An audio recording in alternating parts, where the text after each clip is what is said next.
If you like audiobooks or audio shows, check out a free trial of Audible. Just click the link in the description. Welcome to Mindshock True Crime. This is the West Memphis Three series, Episode 2, Last Sightings. We will take a look at a lot of the problematic issues with the timeline in the West Memphis Three case. I mean, there's a lot of issues all around. Everything from the kids not being found during the initial search, timeline issues, multiple suspect issues, false testimony issues, police incompetence and or malfeasance and or corruption and or cover-up as such. Now, there's just so many problems with this case. This is also one of the most requested series on Mindshock. Obviously, it's a very tragic and traumatic case. I mean, it's just so dark. It can be difficult to do these episodes, which is why sometimes there's quite a bit of time passing between episodes. But I will do my best in a typical Mindshock fashion, in a comprehensive and exhaustive examination of this case so that truth, justice, and closure can prevail, like in so many other cases. If you want to help support Mindshock, you could donate to our PayPal. Just check the link in the description. You could also become a YouTube member right here on YouTube for access to exclusive streams and chats. Help support the channel that way. Make sure you subscribe to the channel, enable notifications so you can get the latest updates on the latest cases. Like and share the podcast, keep up awareness in unsolved cold cases, wrongful convictions, and many others. Twitter, Facebook, Reddit, Patreon. Patrons do get priority for case topic logical analysis, co-podcast, or requests. You could also be a guest in the podcast depending on your tier. Questions, comments, theories, thoughts, suggestions, rebuttals, debunkings of any kind, leave them in the comment section.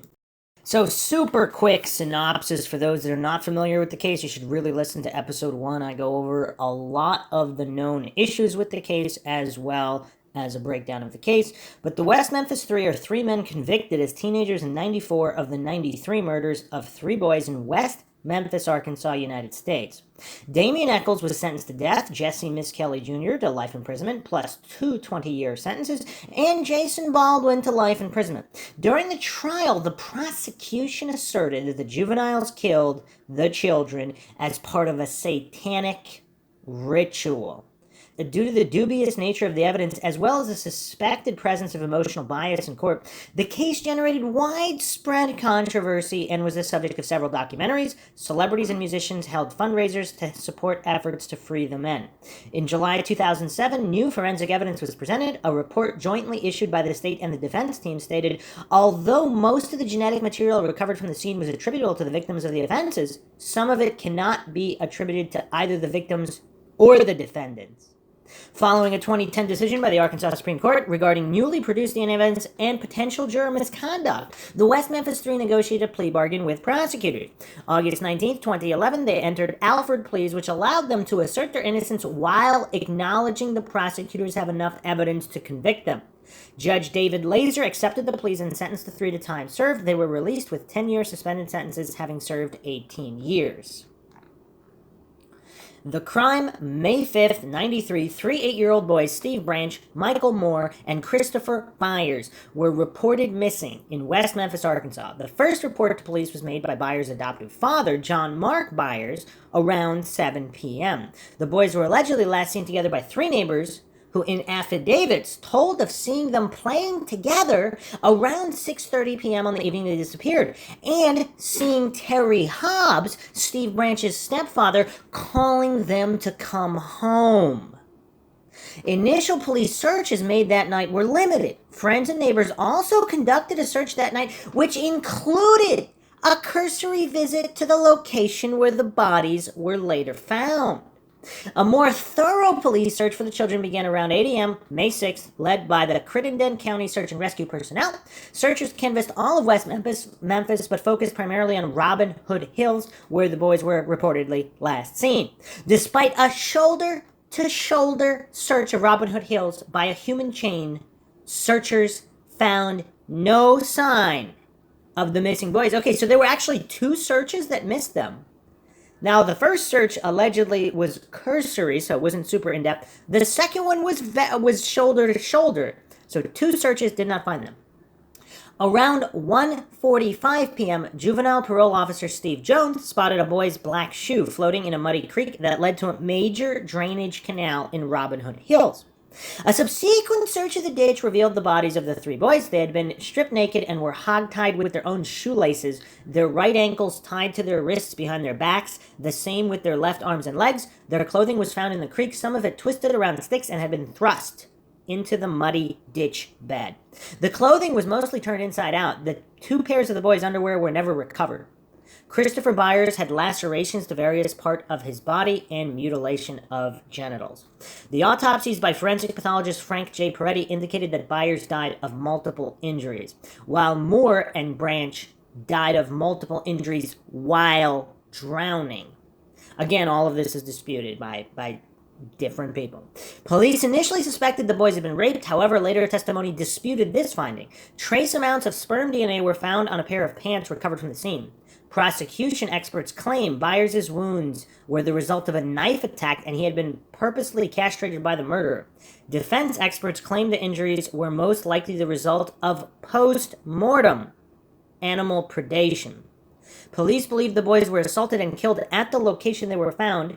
Critics argue that the assault, at least, was unlikely to have occurred at the creek. Byers was the only victim with drugs in his system. He was prescribed Ritalin in January 1993 as part of a treatment of attention deficit hyperactivity disorder. The initial autopsy report describes the drug as carbamazepine and the dosage at a subtherapeutic level. His father said Byers may not have taken his prescription on May 5th, 1993. Okay, so another thing we didn't specifically discuss in episode 1 is how much of the assault, attack, and possibly even death occurred not at the location they were found. And is it possible different individuals were responsible for the initial attack and different individuals were responsible for either the murder or, even if they were already dead, for some kind of mutilation to the body after the fact? Are we dealing with several different suspects here at several different stages of the crime who may or may not even know each other? I mean, there's a lot of problems with this case. So for the purpose of this episode, we will go into timeline issues regarding the last sightings. So Jive Puppy, PUPPI.com, has an excellent write-up on this. The last sightings of the children. The time, approximately 5 to 6:45 p.m. on Wednesday, the 5th of May, 1993. Key people, the victims: Steve Branch, 8 years old, 50 inches tall, 65 pounds, blonde hair, last seen in blue jeans, white t-shirt on a black and red bicycle. Chris Byers, 8 years old, 48 inches, 52 pounds, light brown hair, last seen in blue jeans, dark shoes, white long sleeve t-shirt, last seen carrying his skateboard. Michael Moore, 8 years old, 49 and a half inches, 55 pounds, brown hair, last seen in blue pants, blue Boy Scouts of America shirt, orange and blue Boy Scout hat on a light green bicycle. Their parents, Melissa John Mark Byers, mother and stepfather of Chris Byers, Pamela and Terry Hobbs, mother and stepfather of Steve Branch, and Dana and Todd Moore, mother and father of Michael Moore. Other key family members: Ryan Clark, 13-year-old brother of Chris Byers, Dawn Moore, 10-year-old sister of Michael Moore. Witnesses in court other than family who described seeing children that afternoon: Narlene Hollingsworth, passerby, Deborah O'Tinger, neighbor, and Brian Woody, neighbor. Door-to-door interviews and witness statements: Otto Bailey Jr. and Otto Allen Bailey III, neighbors, Ben Crafton, neighbor, Deborah and Robert Jeff Martins, neighbors, Bobby Posey, neighbor, Christopher Wall, neighbor, and Kim Williams, neighbor. Last seen. The sources for piecing together a narrative of when and where the children were last seen are door-to-door interviews, witness statements, and court testimony. The first of these came as part of the police canvassing the area. Although the police were instructed to make thorough interviews during the door-to-door canvassing, often there were brief notes and many residents were marked simply as not home. Nevertheless, some interviews were substantive. Some of the seemingly more interesting statements in the door-to-door interviews were not followed up with witness statements. The area covered in the canvassing is highlighted in light brown below. The witness statements were fewer in number, and many of the relevant statements were not taken until months after the murders. The court testimony centered around the prosecution's narrative of the events, i.e., the defense did not attempt to introduce an alternative narrative on where the children were last seen. The relevant and uncontroverted background facts are: the 3 victims went to school that day, getting out at 3 p.m. Steve and Michael owned bicycles, Chris a skateboard. The bicycles would later be found in a bayou not far from where the bodies were found. The skateboard was unaccounted for. And what does that mean to the investigation? The victims' homes, so it was unaccounted for at the time, and it never turned up ever anywhere. And how much effort was put into finding it. The victims' homes are between 3/4 of a mile to 1.25 miles southeast from where the bodies were eventually found. Each of the following sightings took place in the children's neighborhood. This neighborhood is separated by woods and a bayou from where the bodies were found. Chris and Michael lived across the street from each other. These two did not play together often because of a feud between their parents. Let me read that again. These two did not play together often because of a feud between their parents. So how would that impact the case, if at all? Steve's house was 1/4 mile to the south of the other two. Part 1, last seen by family. With the exception of Dana Moore, the other family members of the victims only saw the victims individually or else well before the final sightings by the neighbors. Neighbors filled in more, albeit sometimes contradictory, details on the subsequent whereabouts of the children. Pamela Hobbs, mother of victim Steve Branch, said she was with her son until Michael Moore came by and asked to go out and play with him. This was before 4 p.m., and she warned them to come back before she left for work at 5. Chris Byers dropped by her house briefly, watched some television, and then left. No statement or testimony was taken for the whereabouts of Terry Hobbs, Steve Branch's stepfather, until he is at his wife's workplace at 9:20 p.m., informing her of this disappearance. So, this is kind of weird. So it's unclear here. He was with her son, Michael Moore. This was before 4 p.m. So they left before 4 p.m., at which point did Chris Byers stop by and watch television? Did he do so by himself or with the other boys? I mean, this is poorly phrased here. Ryan Clark, brother of victim Chris Byers, said he was asked to meet his brother and let him into the house at about 3. He never saw him and then had to take off for appearance as a witness in a court case at 4 p.m. He was taken to court by his stepfather, John Mark Byers. He got home at 6 to 6:30 p.m., but by then Chris was missing. So I'm just going to assume here that the court case that he was a witness for had nothing to do with these murders. But I mean, how much has been dug into that? Because you would think, again, I just went over the Evansdale murders. Supposedly there's a lot of court issues in that case as well, because one of the fathers supposedly was going to get some kind of plea deal, and then that's when his daughter disappears. So it's kind of the fact that there's a court case the same day. I mean, if it's a completely unrelated case, completely not criminal in nature, then of course one could assume it had nothing to do with it. But I haven't seen any more information on this. He got home at 6 to 6:30, but by then Chris was missing.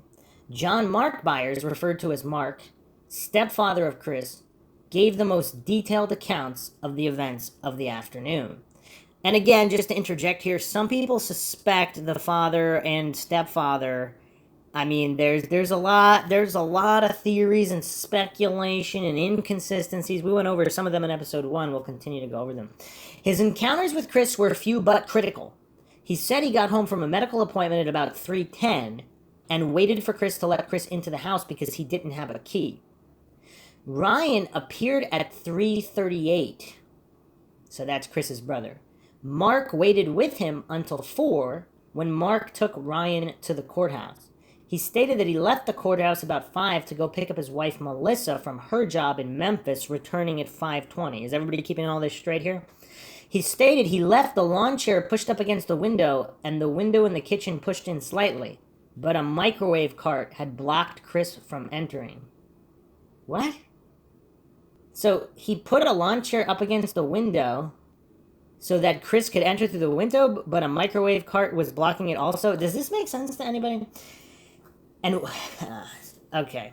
As Mark took off to pick up Ryan from court, he said he found Chris dangerously skateboarding in the middle of the road about 4 or 5 houses south on 14th. He said he took him home, spanked him, and told him to clean up the carport as punishment. He then took off to pick up Ryan. When Mark and Ryan returned home, Chris was gone. Melissa Byers, mother of Chris, echoed the story of John Mark Byers, although at times it is difficult to separate out what she herself saw and what she was relaying secondhand. She confirmed that Chris was not home when she was brought home.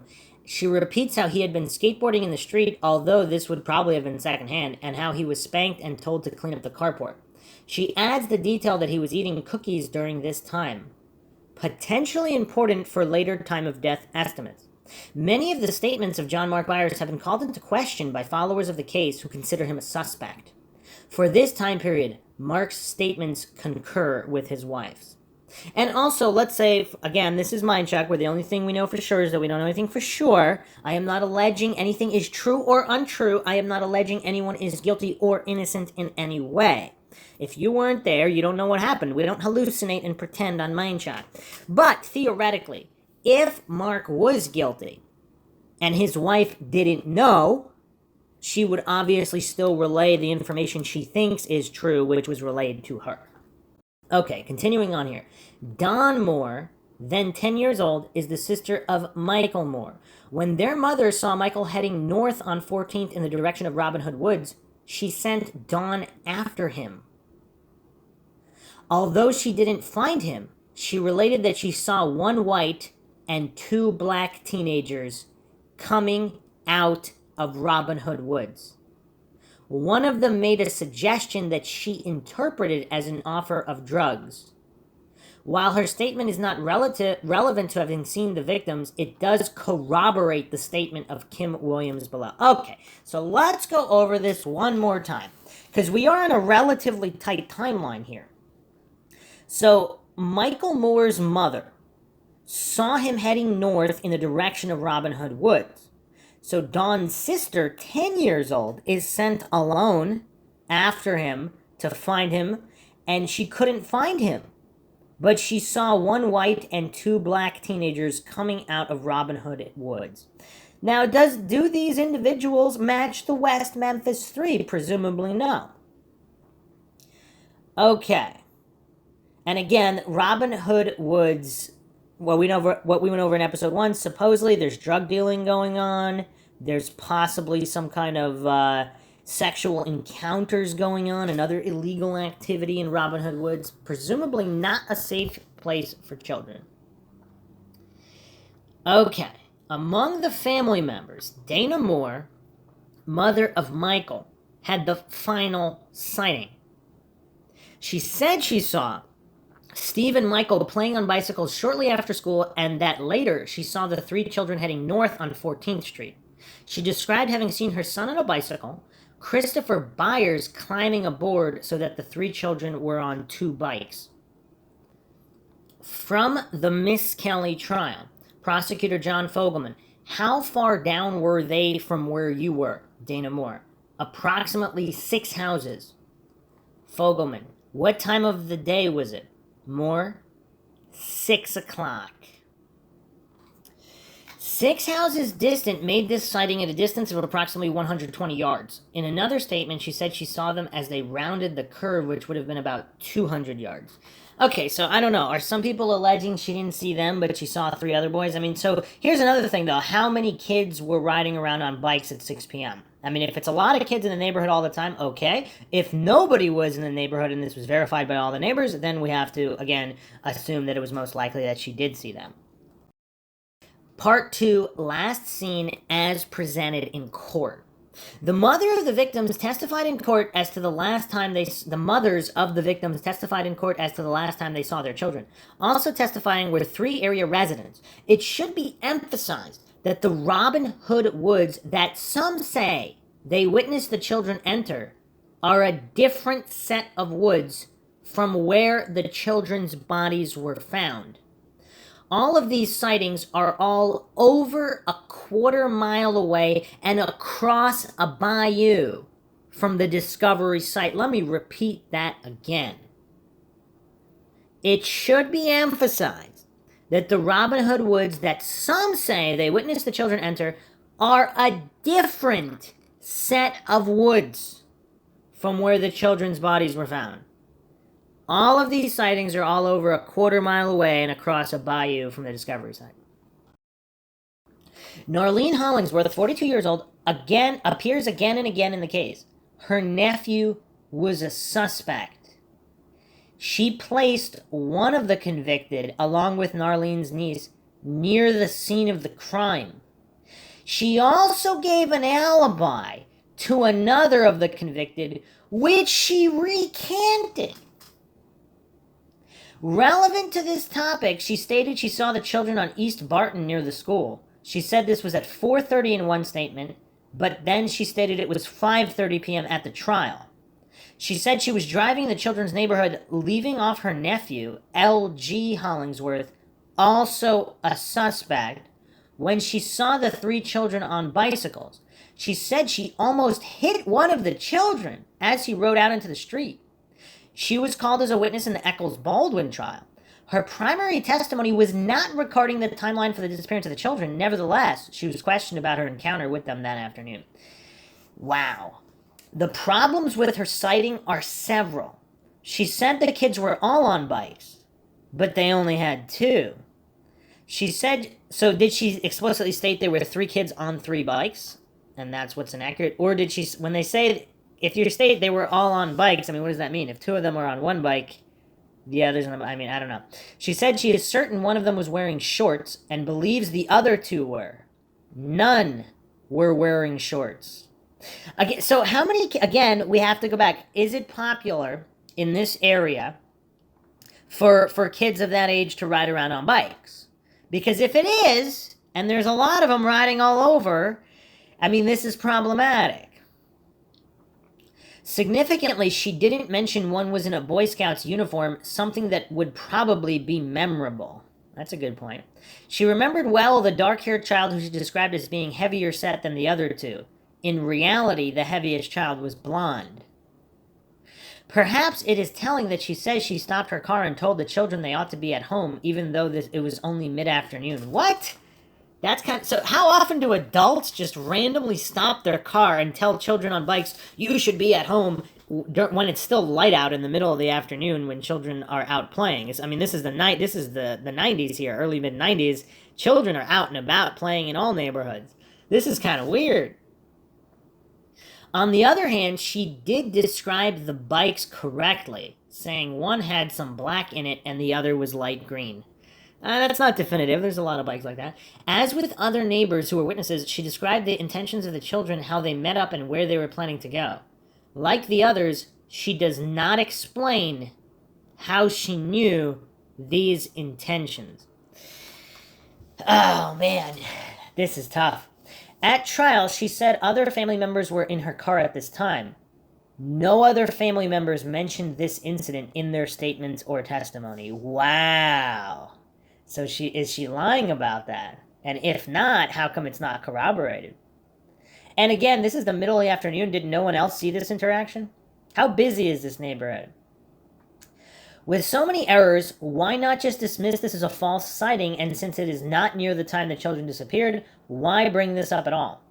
Narlene did testify in court to this and other matters, and her credibility was key to the prosecution's case. What credibility? I mean, if a family member of hers is a suspect and her testimony doesn't match up and her descriptions are all over the place and nobody can corroborate this interaction, I mean, where's the credibility? Of the key pieces of evidence in the Eccles-Baldwin trial, her accounts were the only ones that were acquired before the arrests. Okay, so I believe now would be a good time for the Major Hollingsworth aside, because a lot of people who followed the West Memphis Three case, they've never even really heard of the Hollingsworth clan. So also from DrivePuppy.com, let's examine the Hollingsworth clan. So Prosecutor Fogelman said that we've got the Hollingsworth clan who saw Damien and Domini walking on the service road. This was during the briefing of the victims' families on the evidence. So the Hollingsworth clan, the Hollingsworth were involved in this case in many ways as witnesses to multiple events, as neighbors to both the defendants and the victims, as suspects and as alibis to the defendants, sometimes with a single individual playing multiple roles. I mean, can anybody say conflict of interest here? 3 testified at the trials for the prosecution: Narlene, Tabitha, and Anthony Hollingsworth. Another 6 family members were subpoenaed: LG, Ricky, and Sarah Hollingsworth, Dixie Hufford, and Dean and Domini Tier.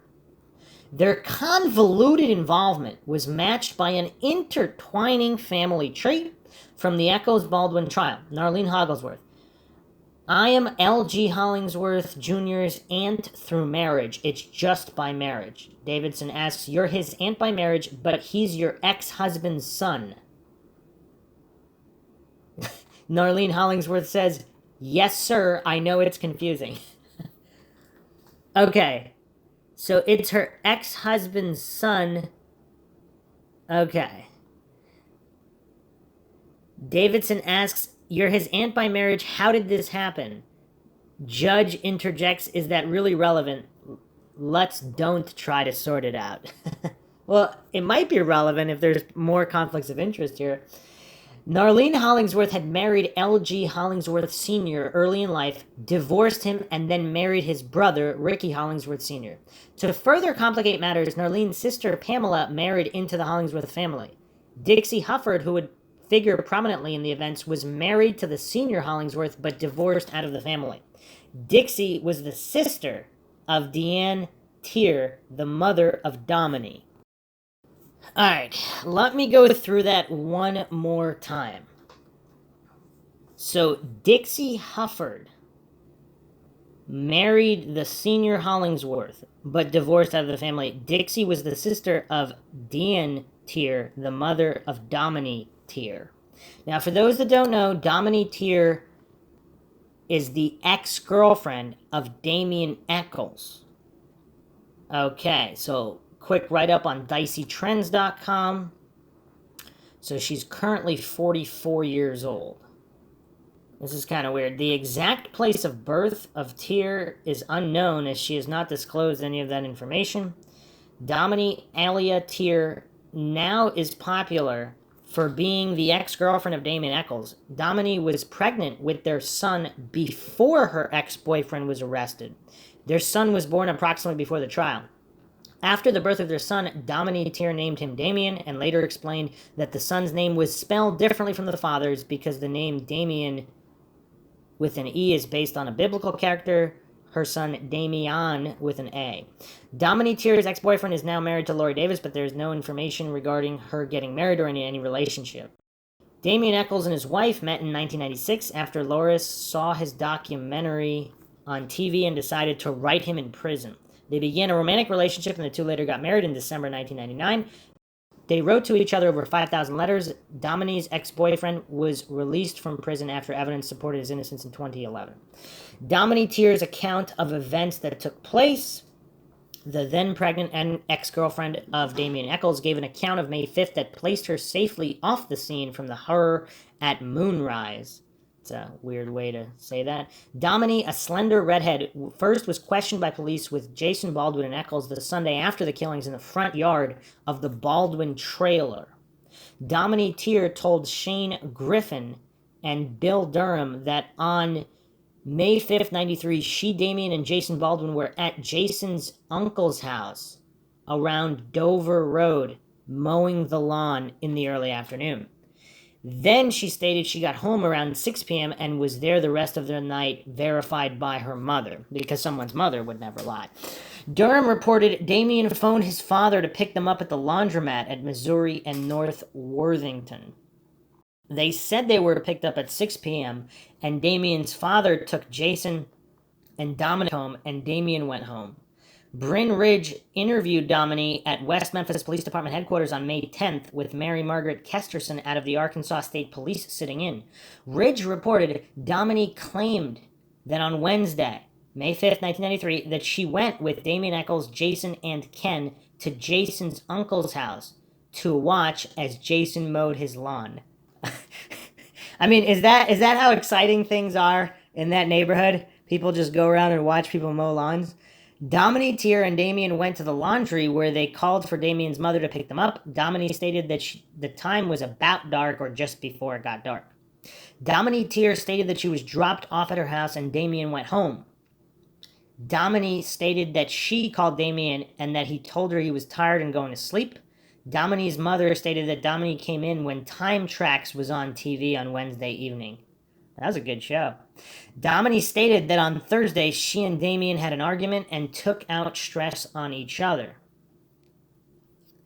Tier claimed that the conflict has to do with Jason Baldwin and his girlfriend. Notes indicated that the mowing was around 5:45 p.m. and that Damien's mother picked them up at around 7:45 to 8 p.m. Also mentioned were teenagers in the local witch cult, Chris, Murray, and Deanna Holcomb. Discrepancies quickly grew in various accounts of the day. For example, police were first told that Damien's father picked them up, then Damien's mother, and finally the whole Echols family was in the car. Time Track started at 7 p.m. well before dark. Sunset was at 7:49 p.m. In a later statement, Dominic said she got home even earlier, perhaps as early as 5:30 p.m. In later statements, she made no mention of a phone call in which Echols claimed he was tired and going to sleep.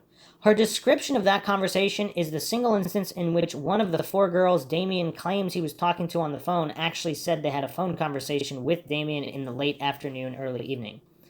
So Echols apparently claimed that he talked to four different girls on the phone, and only one of them corroborated that. I mean, what do the phone records state? Echols and his family also claimed to have gone to the home of family friends at varying times that evening and afternoon, but well before 8 p.m. Dominic took a nap not long after she got home and then argued with Damien starting around 10 about Baldwin's supposed girlfriend calling Echols.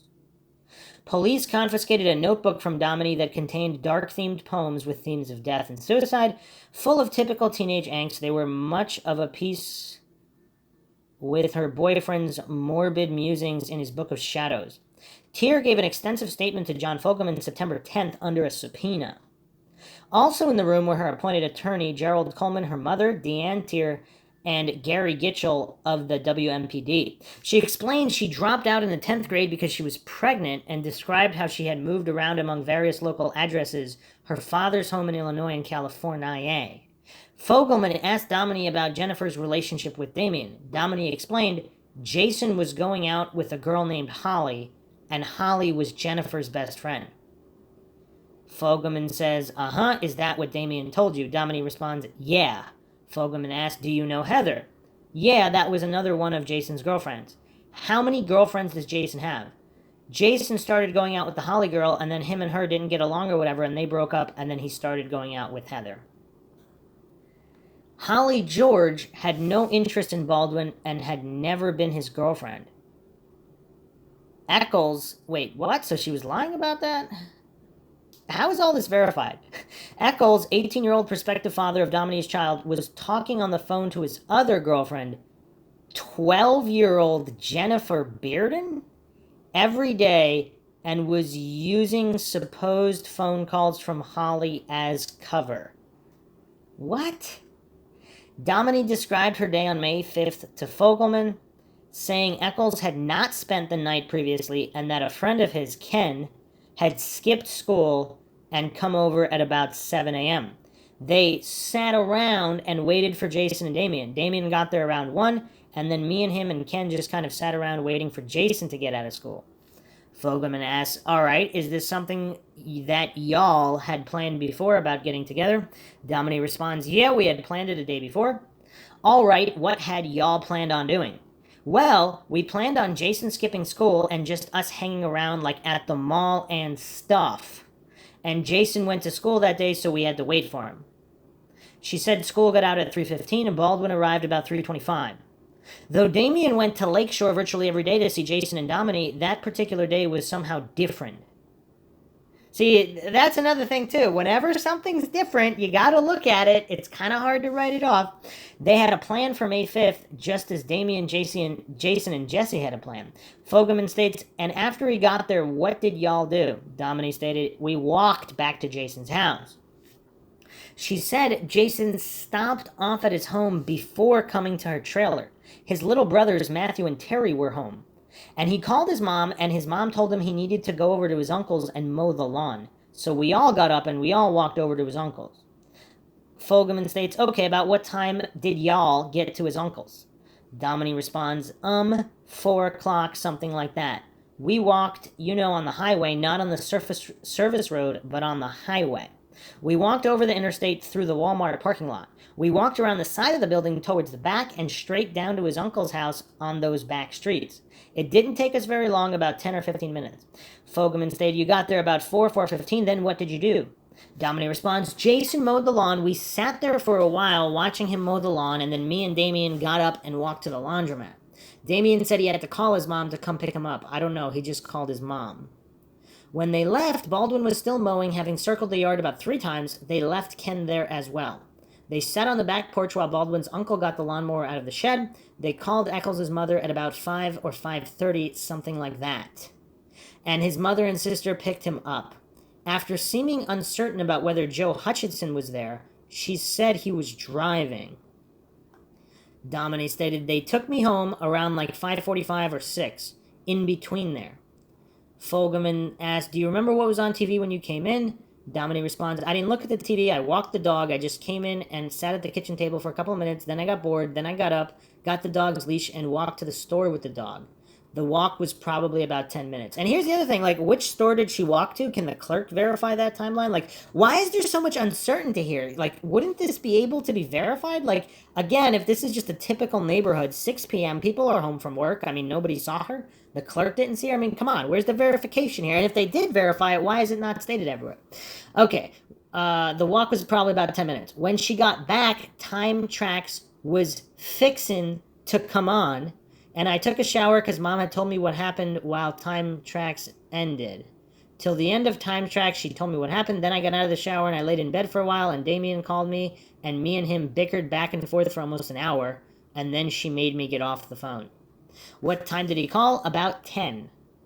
Dominique couldn't account for Eccles' whereabouts from about 6 to about 10 p.m. Fogelman asks, what were y'all bickering about? Dominique responds, Jason, Jason's girlfriend Holly kept calling Damien, crying about Jason, and I didn't like her calling Damien, crying to him about Jason.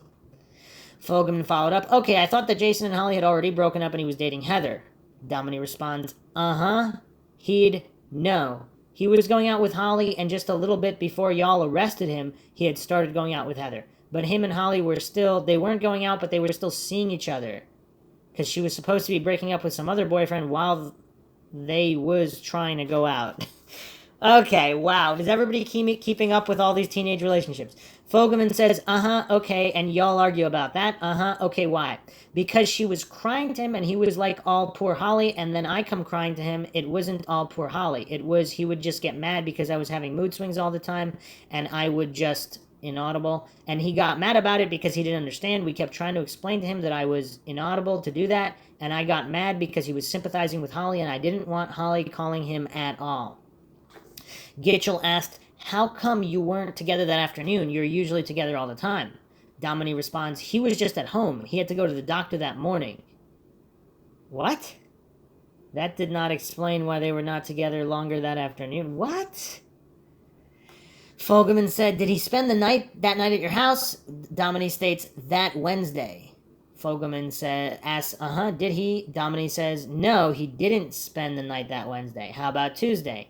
Now Tuesday, yes. Thursday he spent the night because we got into another argument because of the same people, and I wanted him to spend the night with me that night because you were mad at him. No, we weren't mad at each other. We got back. We were okay after that, but I still wanted him to stay with me. Asked again about Tuesday, she said, yeah, he did spend the night Tuesday because he went home Wednesday morning because he had a doctor's appointment. She said he did not spend the night Friday. Other accounts placed Damien at home on Tuesday. Domini said Damien spent the night on Thursday. Damien has said he did not spend the night at Domini's on May 6th. Okay, so none of these testimonies add up. What the heck? This is all weird. Fogelman backtracked, attempting to clear up confusion about Tuesday night and Wednesday morning. Now, what about Tuesday night? I wasn't clear on that. I thought you said he did, and then I thought you said he didn't, and so I wasn't clear on Tuesday night. Domini responds, oh, Tuesday? Yeah, he did spend the night Tuesday because he went home Wednesday morning because he had a doctor's appointment. Damien would have had to leave very early Wednesday as Ken showed up around 7 a.m. She said Eccles did not spend the night Friday. Instead, I spent the night with him Friday. Asked about being seen by the Hollingsworth family on the service road, she said, we never walked on the service road, ever. See, this is why this case is so tough, because you have all these parties with conflict of interest. None of these accounts are adding up. I mean, this is just weird. Okay, so she stated, we never walked on the service road ever. Y'all walk on the interstate? Yeah. Alright, you were not with him. He has told you that he was with Jason walking around that night? Domini fudged again. I don't know. Number one, he doesn't walk on the service road, whether he's Jason or with me. He just doesn't walk on the service road because it's quicker to go over the interstate.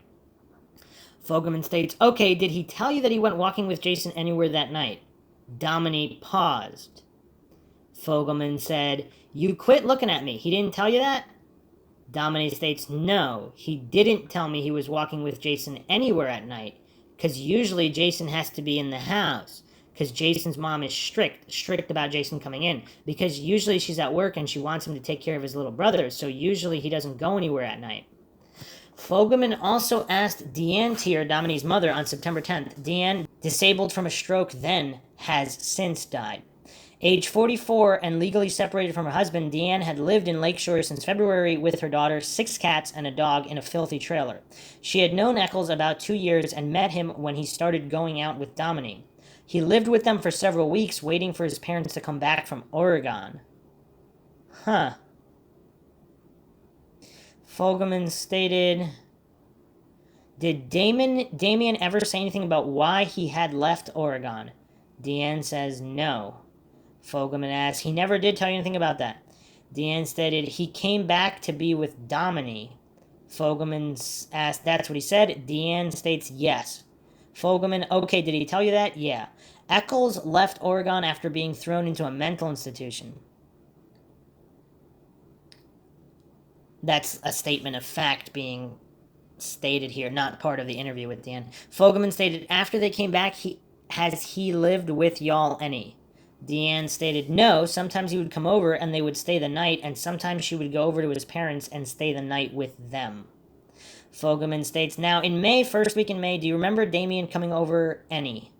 Deanne states, yes, just about every day. Okay, was it during that first week in May? Would it be morning, afternoon, or would it vary? It would vary. Okay, did Jason ever come over? Deanne states, yes, usually he would be with Damien. Fogelman states, alright, on the first Wednesday in May, it was May the 5th, did Damien come over that day?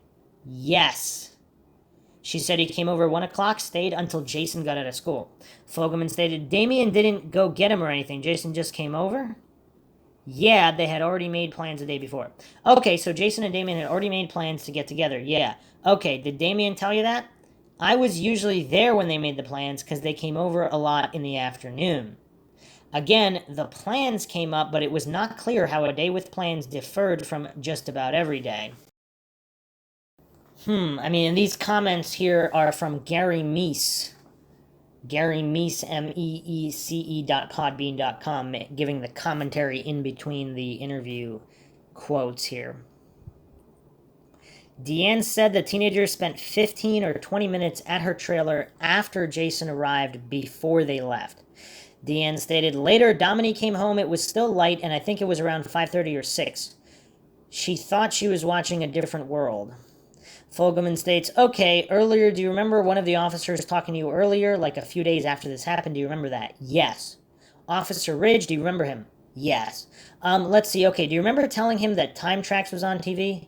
Deanne stated, well, that was later. That was around 7. Because Dominique took the dog for a walk down to the store, and when she came back, it was around 7 because Time Tracks had just come on. And she took a shower, and I had to tell her the ending of it because I always watch Time Tracks and Kung Fu. And who can blame her for that? And then what did she do? Deanne stated, she laid down on the bed by me and went to sleep. Fogelman stated, okay, did she talk to anyone on the telephone that night? Yeah, Damien. She said Dominique did not talk to anyone else. Do you remember her talking to Damien? Yes. What time was that? He called around 10 and they talked for an hour because I had to make her get off the phone because they were just arguing back and forth anyway. According to Deanne, Dominique had no contact with Damien from 5:30 to 6 to around 10. Fogelman states, what were they arguing about? Do you know? Deanne states, Jason's girlfriend had called Damien up crying to Damien about Jason. They weren't getting along or had an argument or something. So she called Damien trying to get Damien to talk to Jason for her. Fogelman asks, why would they argue about that? Do you know? Deanne stated, Dominique didn't want Jason's girlfriend calling Damien. Kids get very possessive with each other, and these two were very possessive about each other. Okay, did you know Damien had a bunch of other girlfriends? Not to my knowledge. You didn't know that? No. How about Jennifer, a girl named Jennifer? You didn't know anything about her? Deanne states Jennifer was Jason's girlfriend. Fogelman stated Heather was Jason's girlfriend, or Jason had more than one. Deanne stated, I think he had 2 at the time. I'm not sure, but I remember hearing both names. She didn't know who Holly George was and had only heard about Vicky Hutchinson after the case broke. Deanne said Eccles' mother had brought Dominique home in a blue car. She only saw Pam, Damien, and Dominique in the car, not Michelle or Joe as described by others, and not Jason. Fogelman asks, you'd mentioned that Damien and Jason had made plans. What kind of plans had they made? Just that they were going to go get together and do something that evening. Usually they would go over to Walmart and play video games or go over to Jason's and play video games. They had plans to do something that evening, but Deanne gave no specifics. Fogelman stated, what did you do on May the 4th? What did Dominique do on May the 4th? Well, she was with Damien and Jason. I think they went to play video games that day. Okay, what time did they leave? I don't remember. Okay, was it morning or afternoon? It was usually afternoon when they left. It's weird, so she remembers the exact times of the day in question of the murders, but she doesn't remember the day before. Do you know what time Dominique got home that day? No, I don't remember. It was usually later. How about May the 6th on Thursday? What did Dominique do that day? She was with Damien. Damien came over that day, and he spent the night with us that night. He spent that night Thursday night, yes. And how long was he over that day? Was it all day, or did he come at 1 o'clock or 4 o'clock? Most of the day, I believe. Okay, was he there at lunchtime? Yes. Later, Gitchell asked, how did Damien and your daughter leave on the 5th? Did they go anywhere together on the 5th? That Wednesday? Yeah. They all went over to cut Jason's uncle's yard. And they walked? Yeah. Do you know what time they got back? Around 5:30 or 6. Now, did Damien call Dominique or did Dominique call Damien? Deanne stated, Damien called Dominique. An affidavit dated May 27, 2008, Dominique Tier, then living in Phoenix, Arizona, stated, on the morning of May 5th, I was at my home in Lakeshore. A friend named Ken came over. Damien, who had a doctor's appointment that morning, arrived at about 1 p.m. Damien, Ken, and I then waited for Jason Baldwin to come over after Jason finished school. Jason arrived at about 3:25 p.m. We then walked over to Jason's home, which was also in the Lakeshore area. Jason's 2 little brothers, Matthew and Terry, were at his home. Jason called his mother and was told that he had to go to his uncle's to mow the lawn. We then walked over to the home of Jason's uncle. We arrived there at about 4 p.m. We watched Jason mow his uncle's lawn. Later, Damien and I walked to the nearby laundromat and called Damien's mother. His father, mother, and sisters then arrived in the car to pick us up. They then dropped me off at my home. I walked the dog and took a shower. After I laid down for a while, Damien called me at about 10 p.m. and we bickered back and forth on the phone for nearly an hour. I was upset because Holly, an ex-girlfriend of Jason, kept calling Damien to discuss her problems with Jason, and I didn't like that. The 2008 statement offered no alibi for Eccles and threw his sisters into the family car. Eccles had only one sister, Michelle. Dominique's story otherwise varied little from 1993. Huh. That's weird.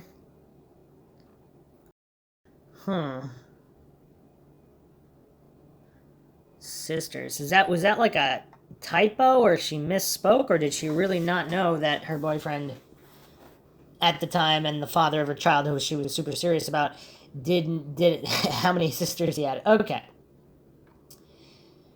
Domini was able to testify for the defense but was not called. While roughly consistent, her statements offered discrepancies such as times and who picked them up at the laundromat.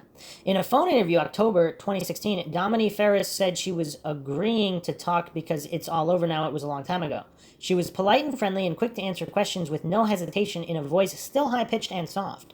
Domini deliberately had withdrawn from any public presence in the case because it quote, because it just seemed like it interfered in my life, just because it had put itself in the middle of my life. I did not want to put my life in the middle of it. She last talked to Eccles 2 days after he got out. Hope to see you. I'm fine. That's all that was. Domini said she took their son, Seth. Wait, what? So she changed his name? Or there's how many sons? To visit his father in prison from time to time until Lori Davis moved to Arkansas. The visit stopped because of Davis, who eventually married Damien. I don't trust her. She just shows up from out of the blue from New York or wherever she came from. Seth still does not talk with Damien. My son tried to talk to him. Damien just, kind of blew him off. So we're just letting sleeping dogs lie there. Dominic acknowledged about Eccles, he's weird. He's all into this weird magical BS stuff. I never had any interest in that. She saw little interest from Jason in magic, but she had not known him well. Not really, we didn't get along. I didn't like him and he didn't like me. He came over to my house sometimes with Damien, or I went over to his with Damien, but I didn't have much to do with Jason. She remembered Jesse as weird. Looking back on the investigation, trial, and incarceration of her child's father, she said, we would never want anyone to go through that situation. I wouldn't want to go through it again. Either. Ever. I wouldn't wish it on my worst enemy. I wouldn't want it on my now 16-year-old girl. I keep trying to keep them sheltered because of all that happened there. It changed the way I look at cops and how I view detectives and everything. It just wasn't right. It's botched, every bit of it, every bit. They probably handled that about as bad as they handled Jean Benet. Asked if she had any idea on who committed the crimes, she said, I guess I do have a lot of them. From just some random bum to maybe the parents who were involved in a bad drug deal to just somebody that nobody knows anything about. She had no doubts about the innocence of the West Memphis Three. No matter how weird Damien is, no matter how weird Jesse is, they would never do this. No way. They were the scapegoats no matter what. And this is from Gary Meese's Blood on Black, The Case Against the West Memphis Three, Volume 1. Okay. Wow. Okay. So, that's the background on Domini, and now going back to the Hollingsworth clan here.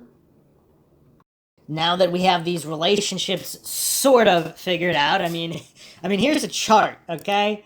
I mean, even with the chart, it's kind of tough here. It's kind of tough. I mean, yeah. Okay. Narlene's Day. So May 5th began for Narlene Hollingsworth when she took her children to school and then picked up her nephew, L.G. Hollingsworth Jr., to help him job hunt. And he is 17 years old at the time, in 1993. LG soon found a job at the Big Star store. At approximately noon, they had a car accident. Narlene spent the early afternoon at the insurance company. Afterwards, she returned home bringing LG along. Narlene lived near Dominique Tier and Jason Baldwin. And LG claimed to visit Damien at Dominique's trailer earlier in the afternoon and later saw Damien in Lakeshore near 5 p.m. Narlene, accompanied by her family, then returned LG to his home in the neighborhood of the victims. After leaving off LG, Narlene said she encountered the victims on Barton in front of their school. As with each encounter that day, her memory was vivid and specific. Narlene testified her son Ricky's girlfriend Sombra and all of her children except Anthony were in the car with her when this occurred. No substantiating statements were taken. Okay, so they might have been. So they just simply weren't asked. Okay, wow. It's also curious, too, because Barton is on the complete other side of the neighborhood to Robin Hood Hills. Norlene stated this. Well, I saw 3 bicycles. Okay, so that's a problem. I saw one little heavyset boy on a red one with black on it on the side. He's the one I almost ran over. I liked to hit him. What? Oh no, you can't forget that day. Anyway, when I was going down that road, the little boy was just whipped right out in front of me. He was in a big hurry to get somewhere. And the other little boy in the other bicycle was a little blonde headed boy with his little hair sticking up. And Sombra raised up in the seat in the back seat and said, "Oh, I know them." I said, "You don't know them. They live over here and we way over there. Now sit down before you get me a ticket and put your seatbelt on." She said, "No, I really do. That's Steve Branch. I play with him every day all the time I see him. My mama knows him." I said, "Well, sit down for right now and let's get home." I said, "I done had a rough day and I'm ready to go home." This was 10 minutes after 5. That's curious.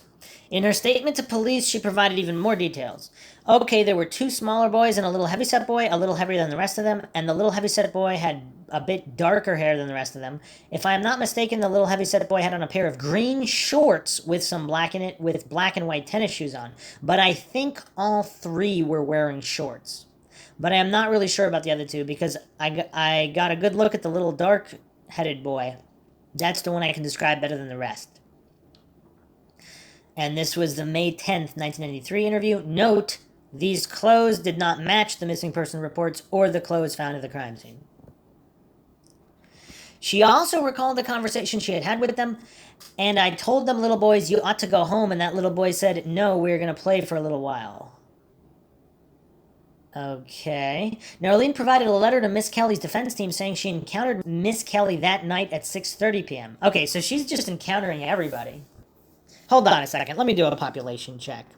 So the West Memphis population in 1990 was 28,463 people. That's a lot of people. Okay, so she keeps so wow. I mean, obviously this specific neighborhood would have less people, but we're still dealing. This is not a tiny little hamlet in the middle of nowhere where there's only like 100 people in town. So that she's claiming to have seen all of these people, I mean, that's a little tough. But let's continue here. So she encountered Miss Kelly that night, 6:30 p.m. This made her an alibi witness at a crucial moment. Because of this statement, she was not a witness in the Miss Kelly trial. She was, however, confronted about this letter in the Eccles-Baldwin trial during cross-examination by defense attorney Scott Davidson. Davidson asked, after seeing the boys over by Weaver, did you then go over, do you know where Highland Trailer Court is? Yes, sir, I do. And did you go over there? Yes, sir, I did. And what were you doing over there? Well, my daughter and her husband was into it. She kept saying she wanted to move, and she asked me earlier that day, would I go over there and check on a place to live for her and talk to a man named David Dees that rents out mobile homes. And I told her if I had the time I would. I figured if I could do all that stuff for everybody all day, I could do something for her. But you know what's weird though? So she had a car accident, and this is a busy day for her. She had a car accident earlier in the day. She spent the day at the insurance company, whatever. Then she's giving all these people rides, and she's even specifically telling them that she wants to get home because she had a long, hard day. Now, all of a sudden, she's going back out at night? I mean, maybe, but it's kind of weird here. And I figured out if I could do all that stuff for everybody that day, I could do something for her. Judge Burnett asks, where in the hell are we getting at it? I mean, is that a common statement for a judge to interject? Davidson states she saw Miss Kelly there at 6:30. Since Miss Kelly was not at trial, an issue was made of the relevancy. The defense argued that Miss Kelly was a potential witness, and this would impeach his credibility. The testimony proceeded, but Narlene declared it was all a mistake. Davidson said, and then you were over there at Highland Trailer Park. Did you witness, or were you there with a group of people out there? No, sir. Did you see Jesse Miss Kelly that day? No, sir. Not that day. I saw him Thursday. After I thought about each day and what I did on those days, I realized, and the children refreshed my memory too by saying, Mother, that was Thursday that we saw him. Wait a second. So she said she was alone. Now she's stating her children saw him, that they saw Miss Kelly on the next day. Wow, is everybody keeping track of all this? I mean, this case is really weird. Nobody can corroborate anything, and there's discrepancies everywhere about everything. Although now of less consequence, Narlene went on to recount the conversation she had with Jesse.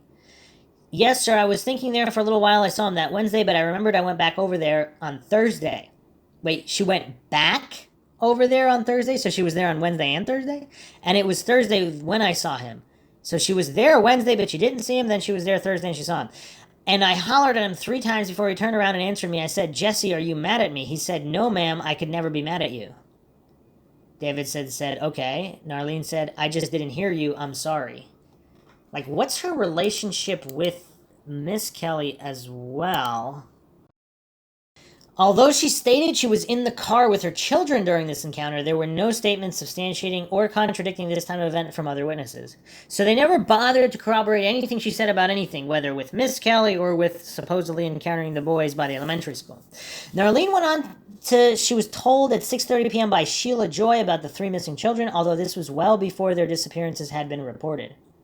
What? So someone told her? Sheila Joy told her at 6:30 that there were 3 missing children, but this was before the report. Okay. Narlene's night. Narlene's encounters with the children and Miss Kelly were uncorroborated. This was not the case for her next encounter. Sometime after 9 p.m. on the evening of the 5th, Narlene's aunt, Dixie Hufford, called and asked to be picked up from her workplace, a laundromat on Ingram, about a half-mile east of the neighborhood where the victims lived. The Hollingsworth family crowded into their 1982 Ford Escort wagon. Who exactly was in the car would vary slightly from account to account. All agreed on the presence of Narlene, her husband Ricky, their sons Anthony and Ricky Jr., and their daughters Tabitha Hollingsworth and Mary. Anthony and Narlene also included Sombra, the girlfriend of little Ricky. Tabitha placed L.G. Hollingsworth in the car. Little Ricky, Mary, and Sombra were not interviewed, and L.G. gave other whereabouts for himself. Wow, is anybody having a Maxwell moment right now? This is hard to keep track of. Narlene, Anthony, and Tabitha told the same basic story as to what they saw. While traveling east on the South Service Road as they were passing Love's Truck Stop, it's a great name, and before the Blue Beacon, they said they saw Damon Eccles and Dominique Tier walking along the roadside. So this is supposedly after 9 p.m. Now we have Dominique and her mother's own accounts that she was at home watching time tracks. Great show.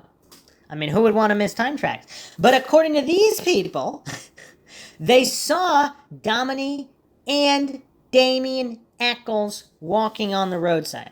They both wore black. Dominique, Narlene's niece, so this is not someone not known to them. So Dominique is Narlene's niece, had on black jeans with white flowers. The prosecution would present a case they mistook Jason for Dominique. Does Jason really look like Dominique? These differed, maybe at a distance at night. Do they have the same frame? And they wear the same clothes? These differed from the clothes Miss Kelly said Jason wore, but is in agreement for what Damien wore. They were both muddy. What? They were both muddy? What? Okay. Wow. Tabitha testified to this sighting at the Miss Kelly trial. Anthony and Narlene testified at the Eccles-Baldwin trial. Tabitha testified it was about 9:30 p.m. and in her note to police said 9:15 or 9:30. Narlene was precise about the time. This was exactly 20 minutes till 10. Exactly. Because we had our watches and we knew what time it was. But what's weird, though, do they always check the time when they see people walking on the road? Like they saw, allegedly, they see Damien and Dominique, and do they immediately check their time? Like, how often do they check their watch? Like, every 2 seconds, so they always know exactly what time it is? Okay. And this was from Narlene Hollingsworth's interview, May 10th, 1993. The others were less certain, with Anthony stating it may have been an hour later. What? So after 10? Anthony also had a problem with the date. Not just the time, but the date. You can't make this stuff up. This is just weird. So Davidson stated, when did you say you went and talked to police about this? Anthony stated, very next day. Did they write anything and have you sign it that day? Yes, sir. The very next day? Yes, sir. Okay, so May the 6th, you talked to Gary Gitchell about this? Yes, sir. And gave him a statement? I ain't give him a statement till May the 7th, I think. This was from the Eccles Baldwin trial. After being presented, I mean, that's still a few days after, so I mean, we're not talking months later like in these other cases, but I mean, yeah, make of that what you will. After being presented with his signed statement dated May 25th, 1993, Anthony changed his time frame. So he can't even remember when he talked to the police. I mean, that's not necessarily suspicious, though, because, I mean, that's not really relevant to anything, which day he talked to them, is it? Like, he described what he said he saw, but if his memory is that bad. So Davidson stated, May the 25th is when you talked to him. Yes, yes. So it wasn't the next day. No, sorry about that. Make of that what you will. Narlene testified immediately following Anthony Hollingsworth. Perhaps to prevent a similar embarrassment at the end of his discreet examination, Fogelman presented her with the date she made her statement. Fogelman stated, all right, and did you give a tape-recorded statement to them? Yes, I did. All right, and was that on May the 10th? I think it was. Okay, let me show you this and see if it refreshes your memory. Does that refresh your memory? Is that when it was? It sure was. Fogelman stated, I don't have any further questions. So even with this refresher, Narlene seemed confused as to the date during cross-examination. Davidson stated, do you recall when those statements were? Narlene stated, well, I know it was on a Friday about I told them, but I gave statements probably around the 9th or 10th. Mr. Fogelman stated, Friday was the 7th of May. Oh, man. Okay, so nobody can remember anything. In a newspaper interview, Narlene and Tabitha said they spoke to the police 2 days after the murders, although Tabitha Hollingsworth's statement was dated the 20th. Narlene Hollingsworth said that her 16-year-old daughter Tabitha said they told the police 2 days after the murders that they saw Tier and Eccles walking down a service road along I-40 around the time of the murders. And this is from the Memphis Commercial Appeal, September 28, 1993. And so Domini claimed that they never used the service road, that they always used the highway. But whatever, make of that what you will. Now, if they never used the service road until that particular night, and if they really were muddy, now, even if they were muddy, that doesn't prove they killed anybody. Like, how often were they muddy? Now, if they were never muddy, I mean, and that was the only day they were ever muddy ever, I mean, we really need some controls here. We need interviews with people who had seen them in the neighborhood, walking around, walking on different roads. Had they ever seen them muddy ever before? If that was the only time anybody has ever seen them muddy, okay, I mean, that's still relatively circumstantial, but that's a little bit more damning than if they were frequently muddy. So here we have an image looking east from Love's convenience store. This yellow line segment represents the approximate area where the Hollingsworth said they saw Damien and Dominique. Now again, if they saw them on a different day, what does that prove? And this truck stop also is supposedly the site of some nefarious activity. We won't be diving into that for this episode, but we'll get to it in future episodes. Continuing on here, Ricky Hollingsworth Sr. rode shotgun and was in the best position to identify the pair of walkers. When asked whether Ricky and the children had seen Damien and Dominique, Narlene said, yes, ain't no way they missed that. And that's Narlene Hollingsworth, May 10th, 1993. Ricky said he only saw 2 people but couldn't say who. Narlene gave a possible reason for his reluctance to identify them. He sure is scared. He's scared somebody is going to kill him. By the time he gave his statement to the police in December 1993, Ricky had divorced Narlene. The testimony that Damien and Dominique were present on this service road a short distance from where the bodies were found presented a problem for the prosecution. Dominique was not being presented as part of the crime. The prosecutor put forth that the Hollingsworth mistook Jason for Dominique, even though as a relative they had known Dominique for her whole life. Narlene was adamant about who she saw. I wouldn't change my story if I was dying. Narlene's got certain turns of phrases and speeches here that are quite interesting. So here's the thing, though. So Jason did have long hair, and he looked relatively slim as well. I suppose at night in the dark, I mean, you know, it's not the most outlandish unless they distinctly saw faces or possibly if there was some kind of reflection of light from the headlights for the hair color, for exact hair color or whatever, or exact hairstyle. Because they're obviously not dead ringers for each other, but from a distance at night, it'd be a lot harder for her to, for them to mistake someone else. But so Hollingsworth, who was a resident of Lakeshore Estates trailer park, I know that freckled-faced, red-headed girl anywhere. It was Domini, not a boy. So did she specific? So okay. So if she clearly saw her face, I mean, okay. I mean, if this is not an ID from a distance of shadows, she's stating she clearly saw her face. And this was the Memphis Commercial Appeal, September 28, 1993. Defense attorney Phil Ford protested the claim of misidentification. Ford stated, Your Honor, we're asking for that instruction. This witness identified Damien and Domini at the roadside. There is no testimony whatsoever from either of these last two witnesses that Jason was there. And you know good and well that the state is going to argue that she's wrong and she's really seeing Jason, and that's speculation. Burnett stated, I don't know, I'm just saying that. Ford interjects, just junk, and what you're doing, Judge, is you're allowing them to do that. When this witness says, no, it's Domini, and we're asking that you give an instruction that this applies only to Damien since Jason has not been mentioned. Burnett states, well, do you have other evidence that's going to suggest that Jason could have been there and that she was mistaken? Fogelman stated, Your Honor, we're going to have other evidence that Jason had shoulder length and that he was 5'8", weighed about 112 at the time.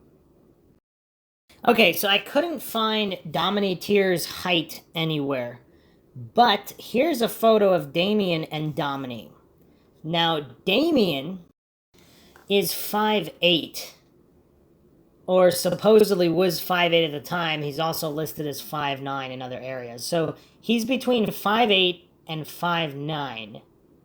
And Jason Baldwin, according to his arrest record, is 5'10", 130 pounds. What's kind of weird, though, that's from an arrest in 92. Wow, this is weird. He's listed as 5'8" here. Okay. 5'8". Actually, Eccles' arrest report here states he's 5'11", 160 pounds. So either way, these guys are anywhere between 5'8", 5'11".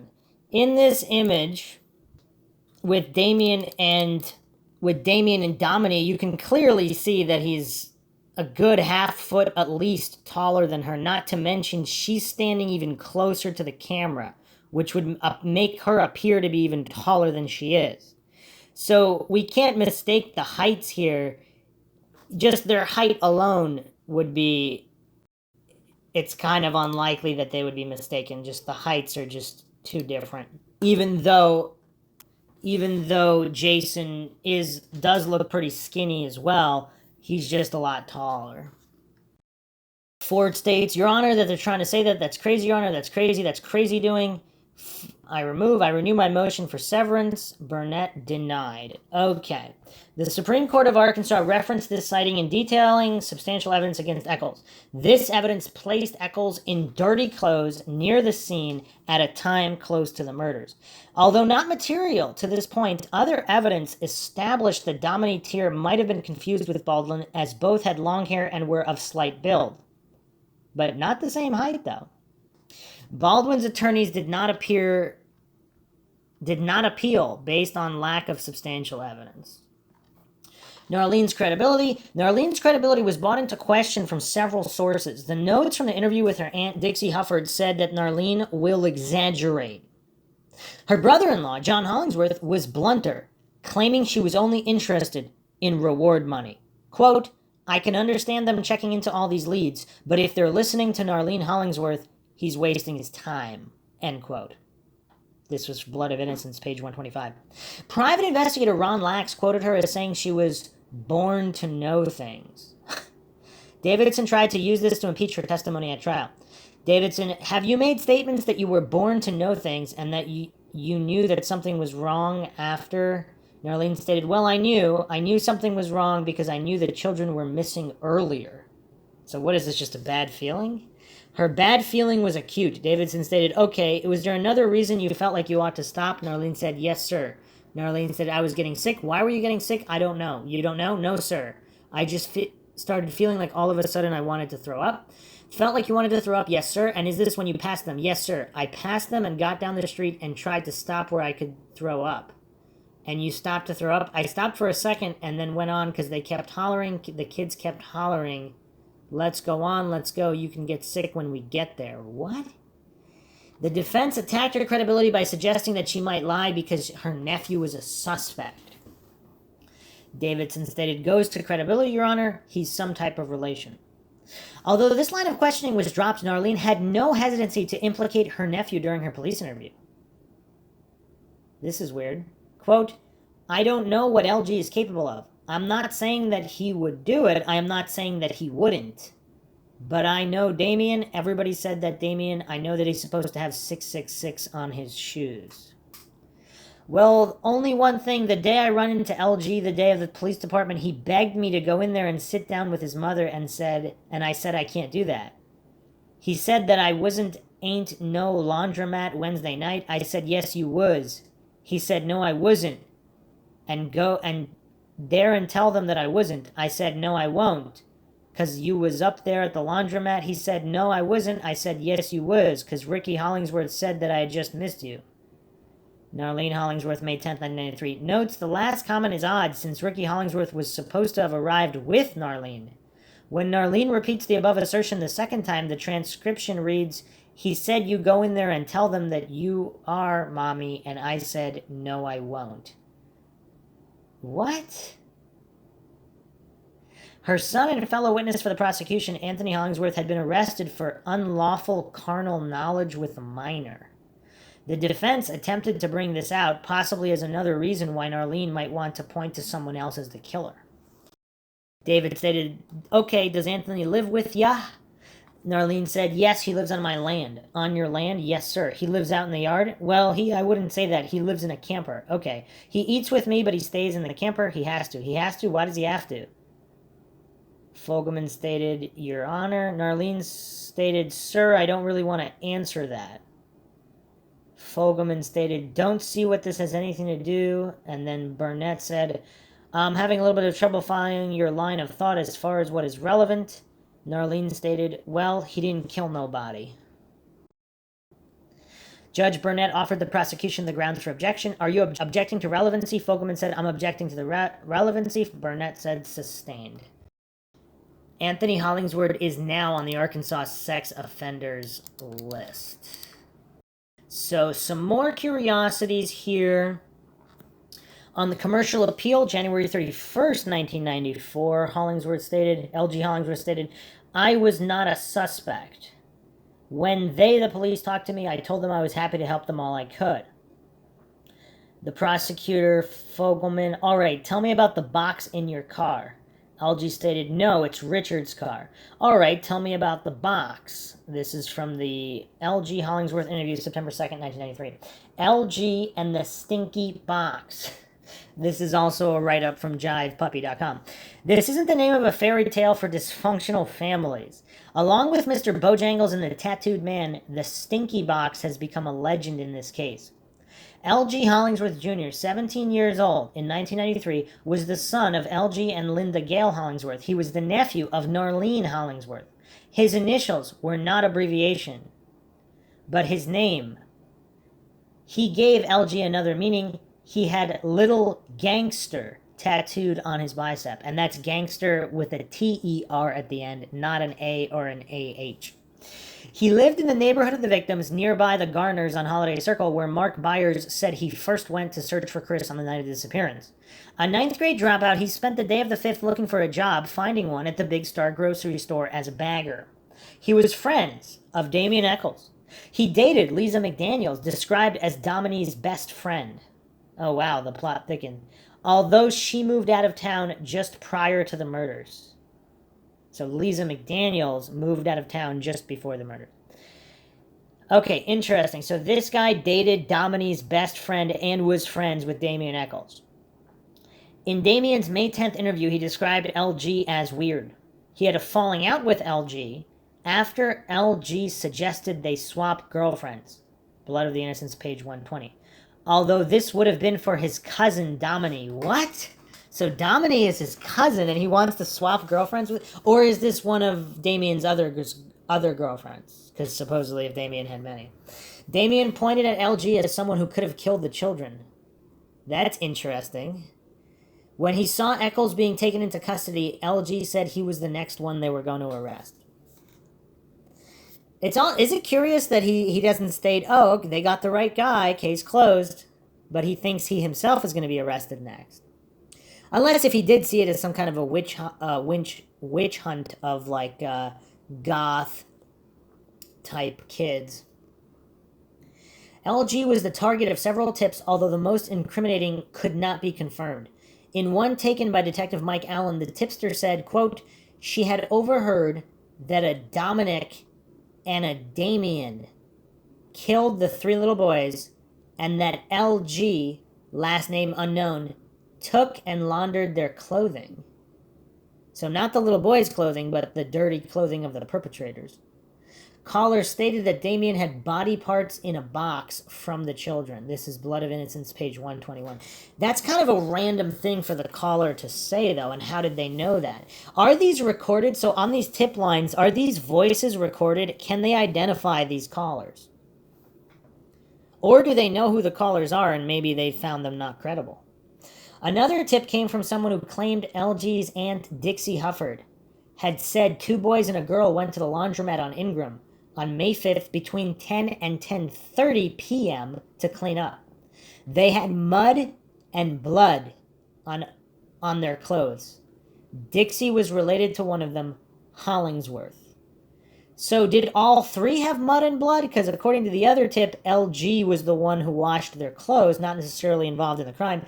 Is this other tip stating that both the boys, Damien and LG, had blood and mud as well as the girl? So this is a tip from someone identified as Boone, May 20th, 1993. LG stated he borrowed the car of his friend Richard Simpson and went to the Flash Market laundromat to get Dominique's phone number from his Aunt Dixie. And why would he need that? His Aunt Dixie confirmed that he came by for Dominique's number wanting to call her to talk about a fight she had with Damien. Okay, so now we have yet another party involved with her fight about girlfriends and boyfriends. Dixie recalled he wore a white shirt and a tie. She said he knew Simpson's car and LG had used a different one. Okay, so Dixie is stating that he did not use Simpson's car, but he used somebody else's car, whereas LG is claiming he used Simpson's car. Wow, okay. So again, just a case of nothing being able to be corroborated by anybody. Another tip dated May 11th came from the teacher of LG's Mississippi cousin. The teacher stated 8-year-old Sarah Hollingsworth said she overheard that LG had come home with blood on him and clothes, and he was carrying something in a box in his car. When the police finally followed up on this lead in the middle of June, so the tip came in May 11th, completely ignored until mid-June. Sarah Hollingsworth denied she had said this. This is in the commercial appeal, May 10th, 1994. Wow. Okay, so the cousin, LG's Mississippi cousin, the teacher of the cousin. So the teacher stated 8-year-old... So to whom? Is the teacher claiming that Sarah Hollingsworth told the teacher... told them that Sarah had said this? Interesting. It's brain fingerprint scans, come on. His Aunt Narlene said LG appeared in the Lakeshore neighborhood the evening of the day the victims were discovered. She said her family members told her, so more than one family member, that LG had a box with something smelly inside, and he threatened the children if they touched the box. Don't touch it, don't step on it, or I'll hurt you. This is from Narlene Hollingsworth, May 10th, 1993 interview. Narlene stated, the thing that is bothering me is them coming down the street with that box they claim LG had, and they didn't want to open it. And Detective Dabbs stated, but you said it smelled horrible. Like the incriminating tips, nothing could be nailed down about the box. When confronted about its contents, LG told Fogelman it had nothing more than test papers from a Votech school. Okay, So LG admitted that he had a box. So so he's admitting that a box exists. So he's claiming that the box had test papers. How many people carry this kind of box with test papers? I mean, would they be in a folder? I mean, how many people carry test papers in a box? I mean, I don't know. The muddled timeline. Narlene gave a detailed account of her day. She described taking LG to look for a job in the morning, having an accident around noon, returning LG to his home around 5 p.m., encountering the victims, and then later encountering Damien and Dominique along the South Service Road. And also possibly Miss Kelly, although she switched that to a different day. I mean, she's busy. LG filled in a few more details, although his description is sometimes self-contradictory. He described finding a job in the morning, going to a Sonic fast food restaurant for lunch, trying to go home but needing a key after lunch. I mean, so nobody has keys to their homes in this area. At this time, Narlene and LG went to his mother's work at a nursing home in the south part of town but had an accident along the way. They next went to the insurance company sometime after that to Narlene's place in Lakeshore. LG says he then went to visit Dominique's place about 1. This encounter would seem to have to be later, considering all that occurred. Deanne Tier said that he came over at about 11 a.m. Oh, man. So everybody's all over the place with their times. He stayed at Lakeshore until about 5 p.m., seeing Damien there just before he left. Then Narlene took him to his house. Wow. Okay. In notes from his May 26th statement, he said he was at the Simpsons' house from 5:30 to 9:30. In undated notes, it says he went to the laundromat at 10 p.m. His most extensive interview took place early in September. In September, LG was under house arrest, offense unspecified. In this statement, he says after Narlene took him home, he encountered his mother and a friend of hers.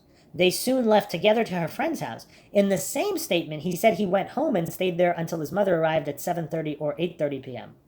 So he's giving a lot of conflicting statements here. In another contradiction in the same statement, he said that he went to his friend Richard Simpson's house. Richard was tripping out or something. This is from Hollingsworth interview, September 2nd, 1993. So why was he tripping out? LG said he stayed there until he went to the Flash Market Laundry. Simpson at first confirmed LG was there, and then he said LG was not there, and he had asked him to lie. What? We're 2 days being confused. When did LG get his job at the Big Star? This event helped define the day for LG and Narlene Hollingsworth. They both agreed they were there the rest of the afternoon until 5 p.m., but Narlene also describes taking LG to and from work the next day. Because they were all gathered up there and I didn't know what was going on, so I went down there and LG was saying, "Get me to work." So anyway, I went on and got him to work, so then later on that day he got off early. I know he came to my house about 2:40 or 2:45, and I thought that he would be working a little later than that on Wednesday. This is from Narlene Hollingsworth interview, May 10th, 1993. Anthony Hollingsworth referred to Wednesday as though LG already had the job. LG was supposed to work at Big Star that night. From Police Notes, Anthony Hollingsworth interview, May 26, 1993. As has been noted, both Narlene and Anthony had no problems. As had been noted, both Narlene and Anthony had problems defining the day they saw Damien and Dominique, at least in relation to when they gave their statements to police. Wow. Also, items confiscated from LG Hollingsworth, May 10th, 93, a knife and 4 pairs of tennis shoes. So a knife and a sheath and 4 pairs of tennis shoes. Wow. Okay. Richard Simpson and the Hungarian architect. One of the prime reasons LG aroused suspicion in this case are the contradictory statements from him and his alibis. Richard Simpson worked for the city of West Memphis as a building inspector. At 49, he spent his free time as a non-denominational preacher. He said he met LG through his ministry. LG spent a lot of time with Simpson. At the time of his September statement to police, LG had moved out of his parents' house and was temporarily staying with Simpson. Does anybody find that strange? Simpson's relation with LG raised the suspicions of the police. On the weekend after the murders, they went to Memphis together with Simpson buying drinks for the underage LG. When Simpson was brought in to talk with the police on May 13th, he told them LG was at his place on the night of the 5th. Shortly after that interview, Simpson and LG took a trip to Princeton, Kentucky. They rented 2 rooms in a motel, and LG met up with his girlfriend who had recently moved there. His girlfriend's uncle... So is this the same girlfriend that was best friends with Domini? His girlfriend's uncle and aunt called the police on the underage pair. Sheriff Jim Dora intervened, and soon LG was brought back to West Memphis. So this is somebody else, maybe? Richard Simpson came in for a second interview with the police. This time, Simpson was polygraphed about LG's alibi. He failed the polygraph, and then told police that LG had asked him to lie. LG had not been at his home that night. The news story was that LG had come over Thursday and they were together through the weekend, as presented by Fogelman, LG Hollingsworth statement, September 2nd, 1993. Wow. Is everybody still keeping track of all this? I mean, this is bizarre. This is all very mind-shocking. At the time of the murders, Richard Simpson was hosting a visit from the Hungarian architect Laszlo Benyo. Benyo was in America for 7 weeks as part of a Soros Foundation program that enabled him to learn American culture and architectural traditions. I mean, what? So he was also hosting this Hungarian architect and LG, this lowly criminal. I mean, what is going on here? What the heck is going on in West Memphis with these individuals? And, I mean, this is just crazy, all these intertwined individuals. So the Soros Foundation here on jivepuppy.com is spelled SOROWS. But I actually can't find that. There's no record of that on Google. So are they talking about George Soros's foundation, in which case that's going to open up a whole lot of rabbit holes that I don't feel like going down right now. Anyway, continuing on here, when asked, so according to police notes, when asked about the date of Wednesday, May 5th, 1993, he, Laszlo Benyo, stated that he was living with Richard Simpson during this time and that he is certain that he was at home during that evening. He knows LG and another young black male who used to come over. He didn't remember LG coming over that Wednesday. He stated again, LG didn't come over. This is from Detective Ridge Notes, Laszlo Benyo, May 27th, 1993. Also keep in mind, Dawn Moore, Michael Moore's 10-year-old sister who was sent by their mother in the direction of Robin Hood Woods, said that she saw 1 white and 2 black teenagers coming out of Robin Hood Woods. Laszlo here is stating that LG Hollingsworth had a black a young black male who came over frequently. Interesting. As with many of the seemingly minor characters in the story, other parts of his story had disturbing contradictions. He stated that he heard about the murder on Thursday evening when he was discussing with Richard his traveling plans. Richard brought up the murder of the 3 boys. He remembered that on Friday morning, Richard took him to the airport for a flight he made to New Orleans. This contradicts with a profile of him in the May 20th West Memphis Evening Times. Benyo was out of town when he heard about the recent murder of the 3 young boys in Memphis. He said it made him very sad, and he hopes it is a rare crime. And I'm assuming that they investigated this Laszlo Benyo, this Hungarian architect, and that he wasn't actually a traveling serial killer. I mean, yeah, I don't know. This is weird.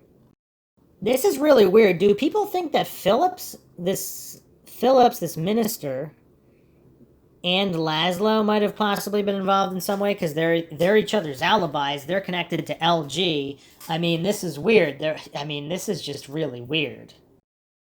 Ongoing suspicions. On February 10th, 1994, the day after the preliminary hearing wherein it was revealed Damien Echols had named LG as someone who could have killed the children, the Memphis Commercial Appeal ran a story about him. The story, Inquiry Trials Haunt LG Hollingsworth, described him as a target of the investigation and included some of the allegations surrounding him. That night, LG called Domini to discuss this. The police taped the call. LG seemed to believe Jason was claiming he did it, but as had others, he had trouble recalling who Jason was. So this is from this call here. LG, my name's in the paper. Domini states, oh, really, about what? What's What's that guy with Damien? Michael or somebody. Jason, that's the name. Jason is trying to say I killed them kids? What? Now you know I didn't do it, don't you? Dominique asks, little Jason? LG says, mm-hmm. Dominique states, don't worry about it. So she doesn't state that she knows he didn't do it. She says, don't worry about it. This is from a transcription of the phone call February 10th, 1994. Again, LG asked Dominique to confirm his innocence. Now you know I didn't do it, now don't you? Dominique responds, I don't know. I ain't saying nothing. I don't know who did it. I don't have no idea what's going on or what. It's a curious conversation with these cousins. The allegations against LG continued. In March 94, with the Eccles-Baldwin trial underway, LG sat in jail charged with forgery and burglary. Fellow inmate Timothy Cotton said Hollingsworth had confessed to him, saying Damien and LG killed the children in retaliation against Mark Byers for a drug deal gone bad. The police dismissed Cotton's statement, saying he was looking for a deal. Commercial appeal July 17th, 1994. Yeah, that's interesting because you do have these people who are looking for deals, so they make up stories. On the other hand, there are real jailhouse stories that are overheard, confessions made, and they are real. So, it's again, let's try not to fall for any of these logical fallacies here. Alright, so let's get into this. Let's get into the Timothy Cotton account. So this is his actual handwritten statement here. His handwriting is really terrible here, but... So apparently he's saying that L.G. Hollingsworth told him that he was the fourth suspect in the 3 8-year-old killings on May of 93. He was getting coke from Mr. Byers. He said that it told me it was a drug deal went bad. March 4th, 1994. Strangers on bicycles. A stranger on a bicycle is a recurring theme in this case. The police questioned Mark Byers in a section referring to Mark Byers' search for the children in Robin Hood Woods on the night of the 5th. Detective Ridge, let me ask you something. Did you see a young white male riding a bicycle wearing a red shirt, bicycle with black, like an all-terrain bicycle? Mark stated, I saw a guy that I had never seen in the neighborhood before that acted like he was helping us search. He was on one of the bigger bikes, kind of like a racing-size bike. You know, it wasn't a little bike, it was a full-size bike. Ridge asked, did it have mud-grip tires on it? Mark replied, it seemed like it. It did have mud-grip tires on it. He was slender and he had a real short hair and kind of a thin face. I don't remember if he had on a red shirt or anything, but I remember his face, though, because I thought, boy, it's just a real thin face, and his hair was really short, almost military short. It was real short. But he said, I've been riding my bicycle down there looking for y'all. He said, I'm helping y'all look, you know. I said, thank you, and we just kept on going. Okay, so apparently there's a stranger on a bicycle helping with the search now that this information hasn't been gone over before. Ridge stated, you remember anybody? He had a flat on his bicycle. He came back from across the pipe. Do you remember, were you there when somebody came back across the pipes with a flat tire? Mark stated, no, sir. This is the John Mark Byers police interview, May 19th, 1993. And so apparently there's another stranger who had a flat tire on a bike. So how many bicyclists were there? Although this individual is not identified in Byers' interview, it is possibly Timothy Cotton. What? So Timothy Cotton, well, hold on a second here. Hold on a second. So Timothy Cotton was an inmate, a fellow inmate of LG's in March 94. Now, according to this, Timothy Cotton was also in the woods that night? So, a May 27th tip from two women describes an encounter with Cotton that evening. Received a call from Sally Brady and Gina Riccio about that night that the boys were missing Wednesday night, and they were out driving around trying to assist in locating the missing boy.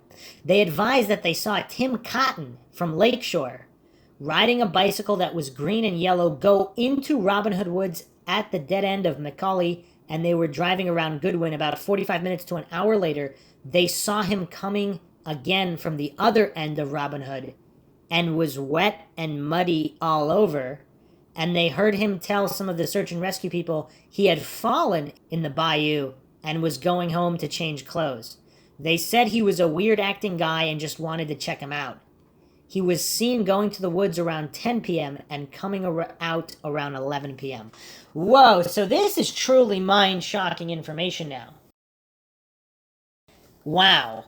So 2 women, allegedly, so not one, but 2 women who were together, they corroborate each other's story. They're stating that they saw Tim Cotton, who's also from the neighborhood, coincidentally. And this is coincidentally the guy who is claiming that L.G. Hollingsworth admitted this to him. This is the guy, so apparently he went in with clean clothes, he came out with wet and muddy clothes.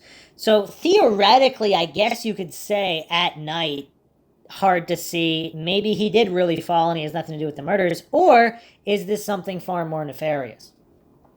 In the book Blood of Innocence, this encounter is moved to the next day, and now he is driving an all-terrain vehicle. Some of the additional information suggests the reporters interviewed Cotton. So, page 48, 26-year-old Tim Cotton was looking for a job at the Blue Beacon that morning when he was asked to join the search. Cotton went home and retrieved his 4-wheel all-terrain vehicle and headed for Robin Hood, throttling down the mud-caked trails and boggy undergrowth. Near the east end of Robin Hood, 2 women watched as Cotton, covered in mud and water, emerged from the woods.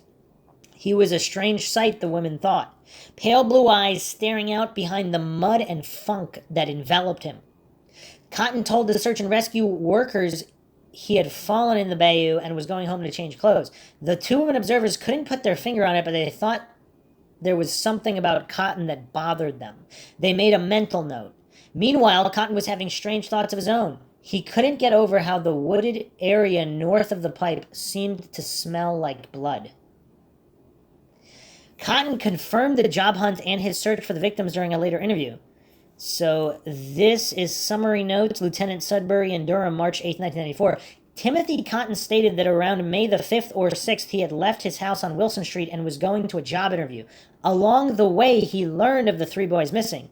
That someone in the rescue squad asked him to help look for the boys, at which time he borrowed a 4-wheeler and helped look but did not find anything. And is there corroboration that he was asked to search? Did they locate the individual of the rescue squad who asked him to search? Or was anybody in the rescue squad, were they really just stopping random people and asking them to help search? Is that true? Is it a painful irony that he began looking for a job at virtually the discovery site and then went to search from there? Another tip was placed in Timothy Cotton's file and marked with his name. Reference Timothy Cotton, May 24th. F/W called, advised that the M/W first name either Tim or Tom is possibly responsible for the murder of the 3 8-year-old youths in Arkansas earlier this month. Caller advised that M/W is into self-mutilation and has broken bottles and cut himself in the presence of his sister. His sister advised the caller that her brother had killed animals before and that when she heard about the boys, she suspected her brother's involvement. Suspect's sister's name is Tamara, and she works as a cocktail waitress at the Gulfstream Lounge. Caller stated that the reason she believes he's involved is he works at the Blue Beacon truck wash. The 3 youths were found behind the Blue Beacon. Caller advised that Tim had been in an institution and liked to play around with 5 to 8-year-old boys. What? What does that mean? So we have 2 individuals here, Tim Cotton and Damien Eccles, who were both in a mental institution. Timothy Cotton was among the first questioned. He was brought in May 8th, polygraphed, and released. His intake sheet described him as 5'11", 152 pounds, and brown-haired. He lived several doors down from the Byers around the corner on Wilson. He lived with James and Carolyn Birch, who were recent residents at the former residence of the suspect Jerry Nearns. This house was vacant and is listed as part of the search on the day of discovery. Notes from Cotton's interview were not available in his folder. Somebody removed the notes? What? This is really weird. The story of Timothy Cotton did not end there. A year later in prison, he claimed to have a conversation with one of the confessed killers from the Memphis Commercial Appeal. Police received another tip March 8, 1994, that Byers' drug connections may have played a role in the murders. That day, a Crittenden County jail inmate said L.G. Hollingsworth, also incarcerated at the jail on forgery and burglary charges, told him the murders happened as a result of a bad drug deal in which Hollingsworth had conspired against Byers. He told me that he and Damien made a deal just to get the Byers boy and hurt him real bad, inmate Timothy Cotton, now 28, said in a written statement. The text of Cotton's handwritten letter is presented below. On February 28, 1994, L.G. Hollingsworth have told me, as Tim R. Cotton Sr., I state that L.G. has told me that he was the fourth suspect in the 3 or 8-year-old killings on or in May of 93. He was getting Cook, came from, so it's Cooke. This guy doesn't know how to spell coke. Came from Mr. Byers, and he, that is LG, told me that a drug went bad, and he, the 3 young men, to even with Mr. Byers. He put a hit on his family. He told me that he and Damien made a deal first to get the Byers boy and hurt him real bad. He went on for about a week telling me, Tim Cotton Sr., I wanted to know if he could trust me. I told him yes. He said that the 2 other boys were not part of the hit on the Byers family, but they were all together that day, and that there are 2 other people that helped the killers. That's pretty much all that I know that LG has told me for what I was put in PC March 4th, 1994. Cotton was interviewed on March 8th by Lieutenant Sudry in Durham regarding his conversations with LG. Only summary notes are available. Additional details not included in his handwritten statement include LG went to cult meetings with Damien Eccles. An older man presided. LG had a knife that belonged to Eccles, and after the killing, so, quote, after the killing, he had someone pick him up, and that person was driving a green and white van, and they lived in Lake Shore on the backside near the sewer plant, end quote. This is from March 8th, 1994, interview notes. In summary, Cotton had a number of connections to the case. He was an employee at the Blue Beacon. He lived in the neighborhood of the victims. He says he was searching for the missing kids. He managed to get himself muddy and wet. He said it was because he went into a ditch or else the bayou. The police polygraphed him, took his fingerprints, and ran a check on him. He was arrested within a year after the murders for an unspecified crime. The crime was of sufficient severity that the police would state he was using his snitch status to get his sentence reduced. He was in contact in the jail at the time with L.G. Hollingsworth. He claimed that Hollingsworth confessed to the crime, also implicating Damien. Another tip said he liked to bicycle with young children, and that he was into self-mutilation and killed animals. Beyond that, there are several associations that are less clear. The above event where he got muddy may have happened between 10 and 11 p.m. on the night of the 5th, according to the women in the police tip, or else the event took place the next morning, according to the Blood of Innocence book. He was bicycle. Also, the book might have gotten the details wrong because the police tip, I mean, you would think that police records would be more accurate than possibly editors or authors getting some details wrong in a book. He was bicycling when it happened, according to the women, or he was on a four-wheeler, according to Blood of Innocence. So here's the thing, though. Is it possible both are true? Did he go back the next morning also on the ATV? He stated he was north of the pipe, according to Blood of Innocence. He stated that he could smell blood in the area where the kids were found, according to Blood of Innocence. He stated he joined in the search because he was applying for a job at the Blue Beacon that morning, according to Blood of Innocence and his own March 8th statement. So, I mean, what's the coincidence stack here? He's going to get a job right by where the bodies were recovered, and he happened to look in that exact area. And he happened to get muddy. And he happened to submit a tip regarding, and he was interviewed as a suspect, and he submitted a tip a year later. I mean, this is weird. So did he also go to these satanic meetings, and who else was at the meetings? Was this Hungarian architect and this minister whose house that L.G. Hollingsworth lived at? Are they part of that? I mean, how crazy is all this? Other bicyclists. Gary Ray Chadwick, a transient, was seen bicycling along the interstate at 5:30 to 6:30 p.m. on the 5th, and later at Lehigh, a town outside of West Memphis, at 10 to 10:30 a.m. on the 6th. He was the first of those polygraphed in regards to the murders. His arrest record was checked and it returned with a long list of crimes for vagrancy, drunkenness, and petty theft. He was dismissed as a suspect. See, here's the thing. Like, we have all these people cycling around. How popular was this an area for bicyclists? Because if there's usually no adults bicycling around, then this is all strange. Now, if there's usually a dozen or so bicyclists on any given day, including transients, then okay, slightly less weird. Another blonde on a bicycle caught the interest of the police. On May 6, 1983, while in the area of Hamilton and Gaving, assisting in the search for the missing youths, I observed a white male riding on a chrome maroon bike, 26 inches, about 5'7" or 8, ruddy complexion, appeared to be a bit slow mentally. These are from the notes of Sergeant P. Hooper. So this is May 6th. Although this is a fair distance from the crime scene, Detective Ridge stated in a report that this individual was reported in the vicinity of the Mayfair apartments. He was identified by a West Memphis police officer as riding a bicycle in the area of Mayfair on May 6, 1993, while the search was being conducted for the victims. And this is from Ridge's investigative report. His intake sheet identified him as Daniel Wayne Leffler, age 32, blonde, 5'3", 140 pounds. His occupation is listed as mowing yards. Heavy for his height, Leffler is consistent with the Bailey notes above regarding a heavy-set individual on a bike who mowed yards. Leffler's interview notes are disjointed, referring to sodomy, dreams about his mother, and answers to 5 of the prepared interview questions. Who do you think did this and why? Like an animal truck driver. What? What should happen? Who did something like this? Should they have a second chance? His response is electric chair. How does being questioned make you feel? His response, done know nothing. Do you believe in white or black magic? Never heard of it. It would scare me. Are your parents alive? Long time ago.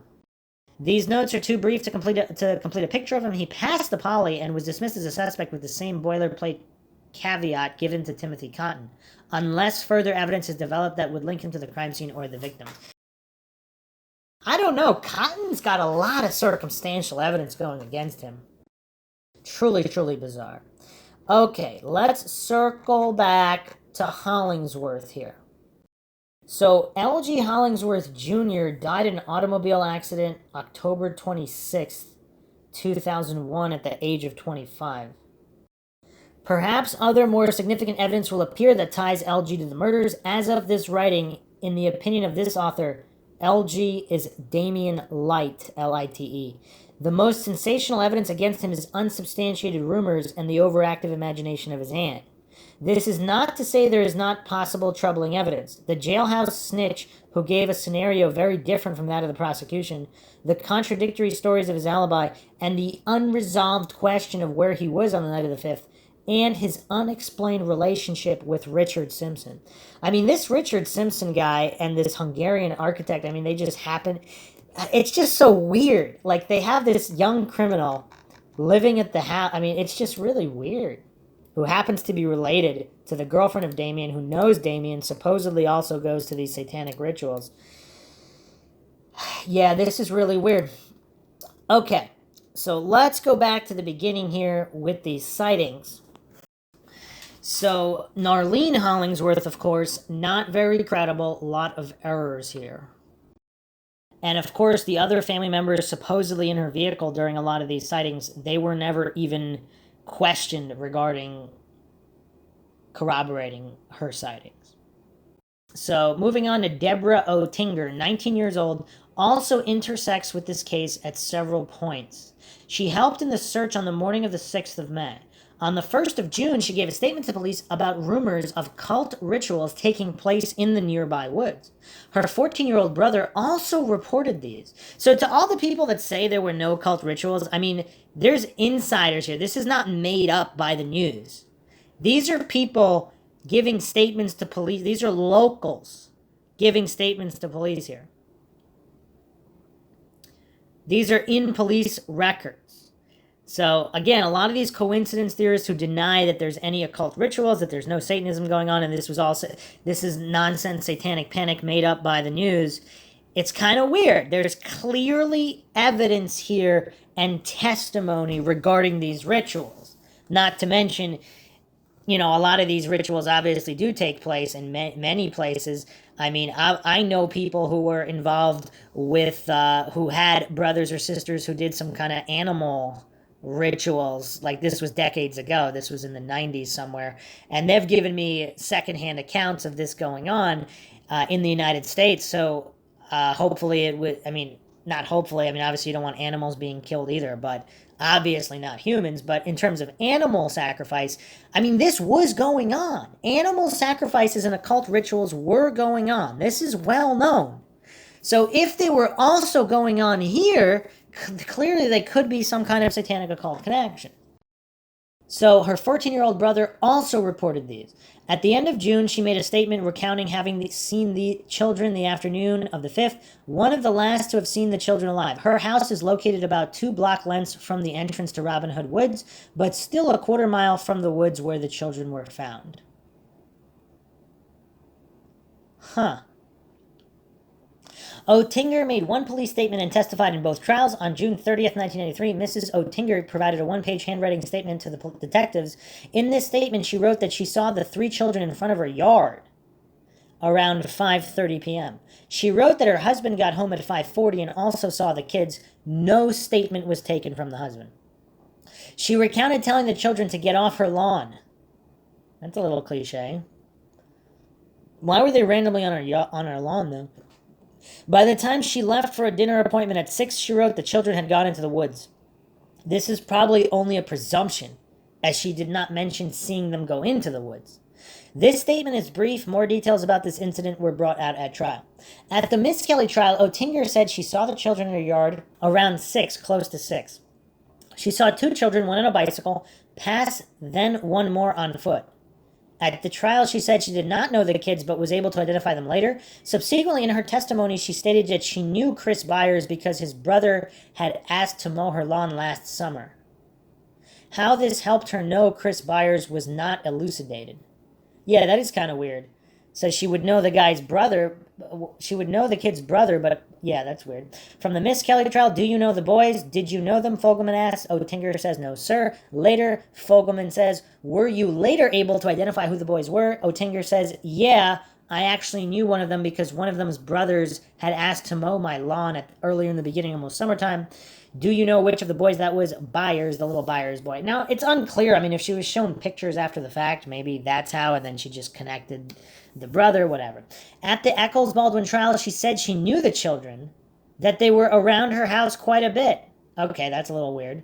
She added the details that she saw them for about a minute and that she had to wait for them to move to back out in her truck to leave. This conflicts with her previous statement that by the time she left, they had gone into the woods. Okay, this is a problem now. The woods are not visible from her driveway. Okay, that's another problem. This time she stated that she did not speak to them. What? Okay, so we have a whole lot of problems with her testimony as well here. She also said that they had met up and had come from Goodwin's Circle, meaning that she had either seen them before or else was adding in details outside of what she witnessed. From the Eccles Baldwin trial, Fogelman says, on what date did you, well, first of all, were you acquainted with any of the victims, Michael Moore, Stevie Branch, or Chris Byers? She responds, they were around the house quite a lot. Okay, I didn't quite know them real well. Okay, but you knew who they were when you saw them? I knew who they were, yes. So specifically when she saw them. So yeah, this is not a case of misinterpretation here. Later, Oettinger stated that 2 little boys cut across the yard and one they had met and they had went down to on Goodwin's Circle.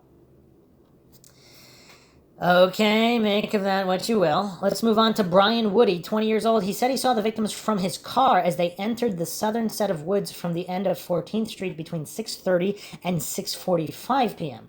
His statements are significant for several reasons. Among those who testified at trial, his is the last sighting of the children. He also placed the children heading in the general direction of where they were found.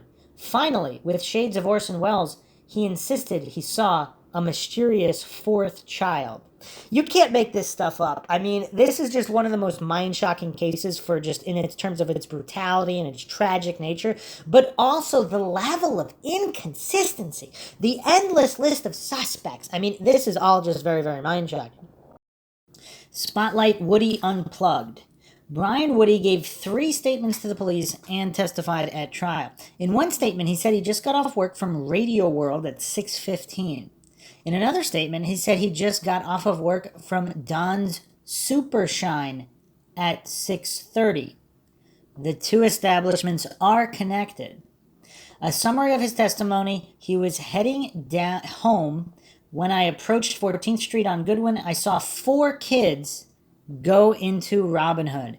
You know, right where the road ends. Furthermore, he stated he was traveling 40 miles per hour, then later amended this to 45 miles per hour on a residential street. He testified he saw these kids for about 5 seconds. He goes on to say all of them had their backs to me, so I couldn't identify what any of them looked like.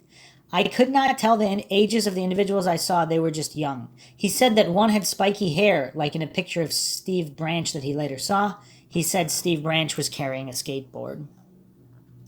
This might be fine, but from what he said, he would only have been able to see the children where he was crossing the intersection of 14th and Goodwin. Traveling at 40 to 45 miles per hour, his car would move 59 to 66 feet in 1 second. Heading to his home on Goodwin, he would have had to have seen these kids out of his driver's side window for a maximum of less than 1 second. And it would only be the maximum amount of time if for some reason he was speeding down Goodwin looking out his window. Right where the road ends is approximately 40 yards from the middle of Goodwin. He says he didn't know these kids at the time and that he only made the association with Stevie Branch from his spiky hair and having seen his picture in the paper. I guess more than, there could be more than one kid in the area who had spiky hair, of course. But he did say the one kid was carrying a skateboard, so that might match up. It is kind of weird, though. Strangely, he did not mention knowing Chris in spite of going to John Mark Byers' house to help in the search. His time of approximately 6:45 is 45 minutes later than the other sightings in the area. Less than 1 second from the back of kids he said he didn't know and had no reason at that moment to be concerned about from 40 yards distant while looking out of a window of a speeding car does not describe a firm observation. Many of these discrepancies went unchallenged in the trials. Woody gave his statement several times to the police, once in an undated report, once on May 28, 1993, and once on September 7th. Also on September 7th, the police re-interviewed Betty Lou Martins and her son, Robert Jeff Martins. In partial support of Woody's statement, they said they now remembered seeing 4 children, although in his initial statement, Robert said he saw 3. Come on, man. This is getting weird. This is just getting too crazy. So let's get a little bit more into Brian Woody, also from jivepuppy.com. Brian Keith Woody, then 20 years old, said he saw 4 boys enter Robin Hood Woods while he was driving to his parents' home after getting off work at 6:30 p.m. on May 5th. His trial testimony was presented as the last time the victims were seen alive. For some details, he was clear. He said there were 4 children entering the woods. 2 had bicycles, 1 had a skateboard. 1 child had blonde spiky hair, and Woody said this is what caught his attention. At the time, the children entering the woods was unremarkable. He said he made the connection the next day. Woody stated this at the Eccles-Baldwin trial. I seen them because one of them had spiky hair and my little boy, 2-year-old Ryan Woody, had spiked blonde hair just like it, It just caught my eye. Fogelman states, all right, were you aware, did you know whether or not any of the little boys who were missing had that kind of haircut? Woody stated, well, not until the next day, May 6th at noon, when I went to my parents' house for lunch. My mom asked me, she said there's some kids missing, and I seen it, and I said, well, I think I seen them yesterday. I said that little spike-headed boy, he looked familiar. His statements and testimony are problematic. He only had a glimpse of the backs of the children. Woody stated, all of them had their backs to me, so I couldn't identify what any of them looked like. I could not tell the ages of the individuals I saw. They were just young. He could not identify whether the bicycles or clothing presented at trial were theirs. Price stated, did you have a chance to observe? I don't know if you did. There are 2 bicycles here that have already been introduced into evidence. One, this is a red bicycle. Do you recall if this is one of the bicycles? Woody stated, man, I couldn't tell ya. Price states, okay, and if I hold up the other bicycle, would you be able to tell? Probably not. They were like in the very front. Would it be fair to say that you did not know what they were wearing? I wasn't really paying attention. The event was unremarkable and at the same time unnoteworthy. Wadley asked, would you agree with me that it would be nothing unusual to see children coming in and out of that area? Woody responds, uh-huh. When he saw the children, he was speeding while making a curve through a residential area. Woody stated, yeah, I was doing about 45, I'm not gonna lie. This works out to be 65 feet per second. He testified he saw them for about 5 seconds, during which time he would have traveled more than the length of a football field. Wadley stated, Mr. Woody, how long did you have a chance to observe these 4 boys? About 5 seconds. That is kind of weird when you look at the photo here. So he was traveling east towards the bottom right, and he saw the kids. So if he was really going 45, I mean, there is a house in the way there. Unless they were closer, so he says he sees them going into the woods. I mean, how exactly into the woods? Because if they're a few dozen yards away from the entrance, but they're heading towards the entrance, he could have potentially seen them for longer. Okay. Woody claimed to have seen 4 children enter the woods. So if he's stating they're going directly into the woods, then yeah, that's problematic. The intersection would have only allowed for a brief space in which to see the children, assuming he wasn't looking out the side window while driving, allowing for a brief moment to catch the children in the corner of his eye. Turn and look, he would have seen them less than 1 second and probably less than half a second. Woody claimed to have seen 4 children enter the woods. The presence of a 4th child contradicts most other accounts. He was never asked to identify the 4th child. Price. Okay, Mr. Woody, have you ever been asked to identify who the 4th individual was? Woody states, no. That's weird. So nobody even cared? That's so weird. Seeing the skateboard is a tantalizing detail, but also problematic. While Chris Byers was said to have skateboarded that day, if he did bring the skateboard into the woods, it was never found. Woody also stated at trial it was another child with the bicycle, not the child with blonde spiky hair. Steve Branch had recently received his bike as a present from his grandfather. So apparently Steve Branch was on a bike. He's stating that another guy... that's weird. While his tenuous sighting is unclear why the prosecution brought Woody in to testify at the Echols Baldwin trial, he did not testify at the Miss Kelly trial. Possibly it was to establish Aaron Hutchinson as the 4th child. I mean, there's also quite a few houses right around there. I mean, you would think more people would have seen something. So here is a map depicting the last sightings of the children as presented in court. This includes Oettinger, Woody, Dana Moore, and Narlene Hollingsworth. And, you know, I'm assuming they would have done this, but it can't take that long to get around this little neighborhood on bikes. Yeah, I mean, it's problematic. Definitely problematic. Part 3, the door-to-doors and other neighborhood sightings. In the door-to-door interviews, over 30 sightings of the children were reported that afternoon.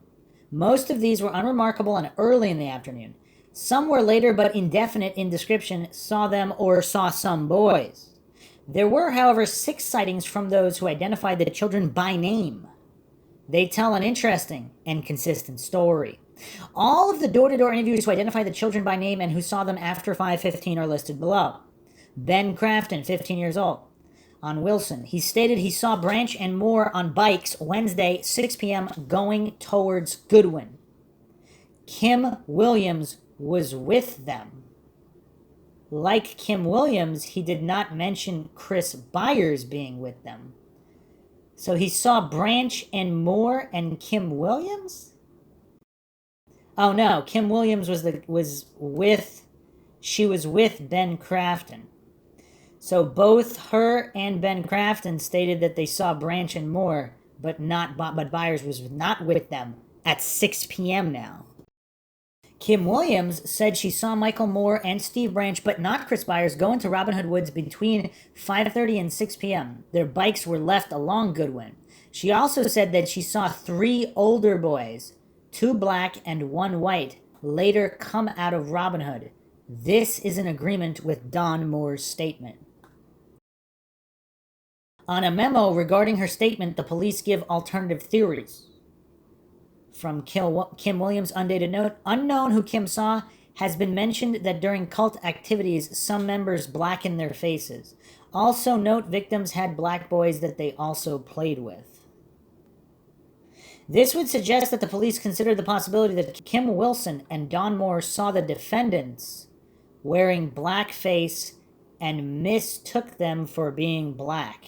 I mean, what about their arms? Like, are they wearing t-shirts, long sleeve t-shirts? Otto Bailey Jr. and Otto Allen Bailey III, 32 years old and approximately 10, fourth grade, at Weaver, and his father stated they saw Michael Moore and Steve Branch, but not Chris, as they left for softball practice at about 6 p.m. Otto Bailey Jr. was described as a suspect by a neighbor, and Otto Bailey Sr. was interviewed as a suspect. Lilia Bailey, the grandmother of Otto Allen Bailey III, also noted this sighting, although it is not clear whether she was passing along secondhand information. A possible discrepancy is the children were seen wearing backpacks. No backpacks were discovered with the children or described as missing. Okay, so let's examine the Baileys now. So Cat Street runs along the Robin Hood Hills. As presented in court, the children were last seen entering these woods. Although Brian Woody's testimony presented him as the last one to see the children, he was unfamiliar with the victims. In contrast, the Bailey family knew the victims. Their children also attended Weaver Elementary. 3 households of the Baileys lived next door to each other along Cat. So Otto Bailey Sr., 54 years old and 93, along with his wife Lilia. And next to them is Otto Bailey Jr., his wife Sheila, and their children. And then Otto Bailey III, called Alan,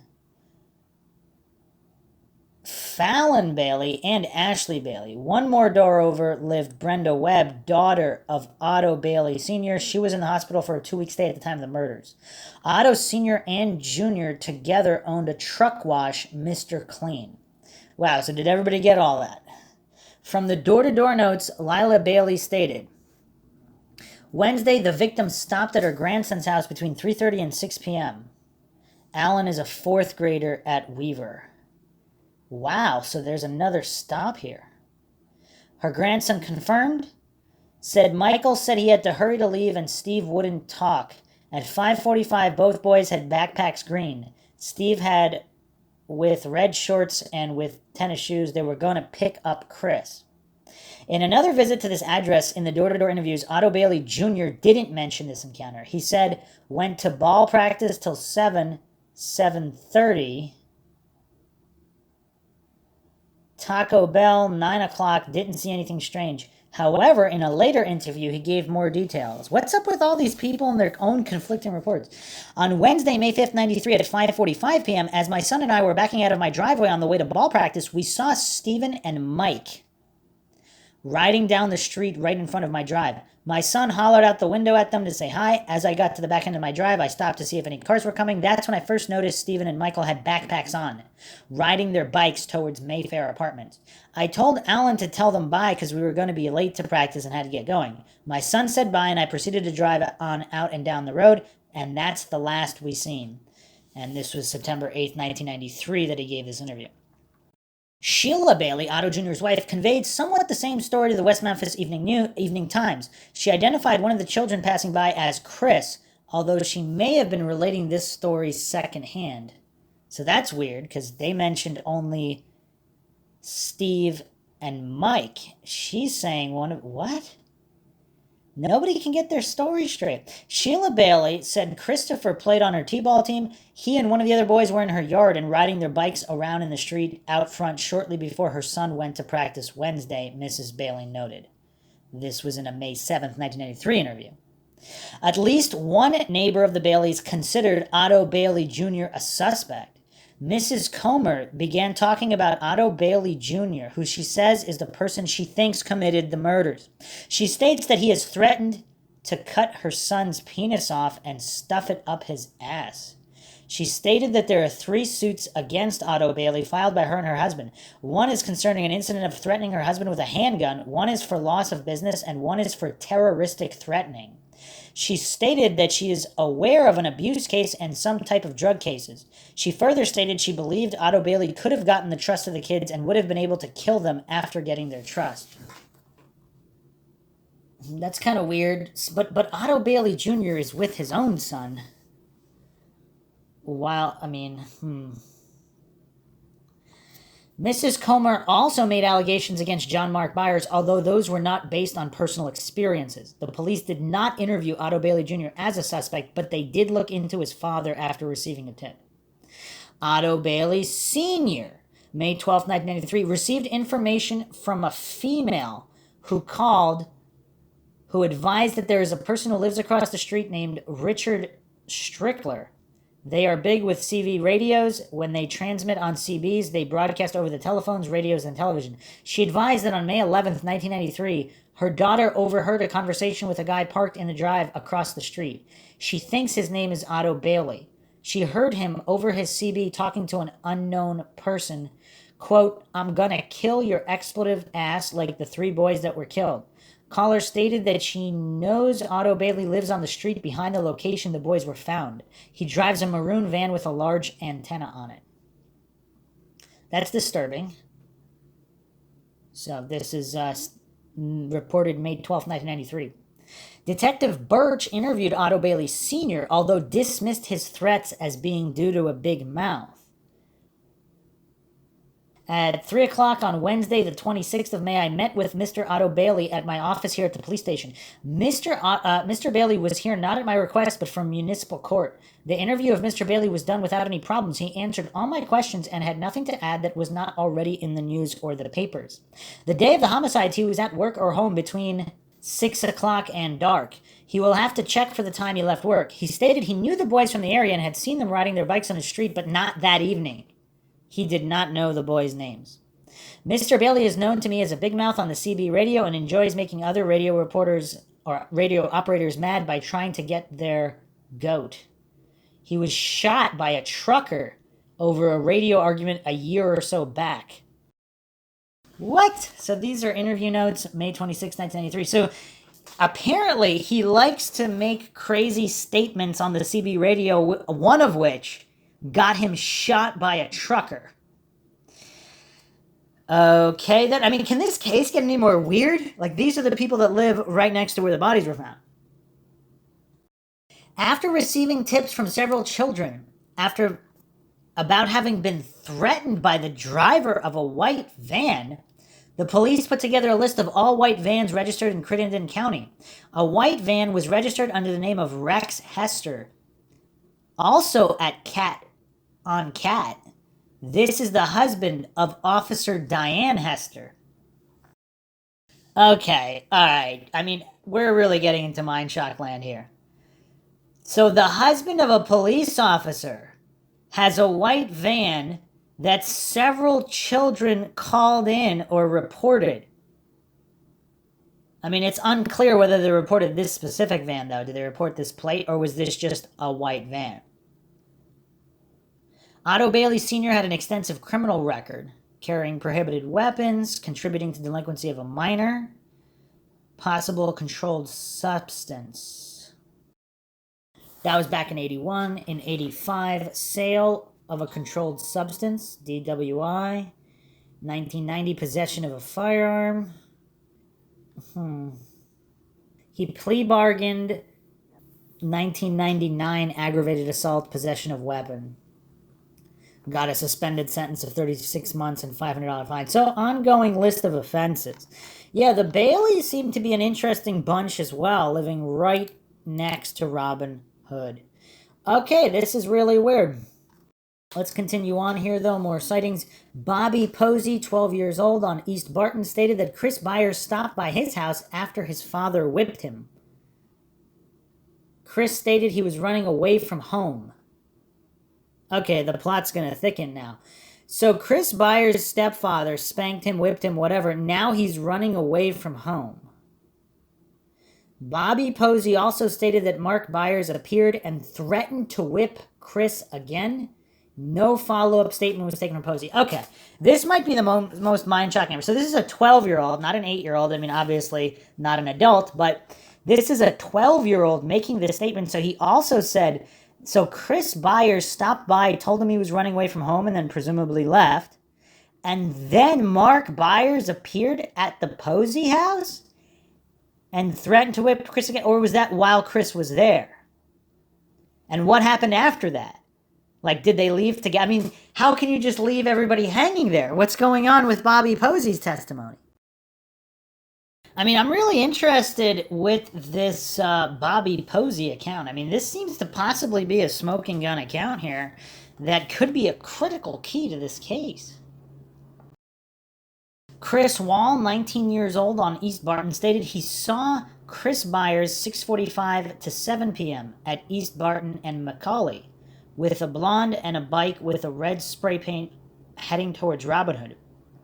In a later statement, he said, at 7, I saw the Byers kid and the kid who lives across the street on the street near his brother's house going towards Robin Hood.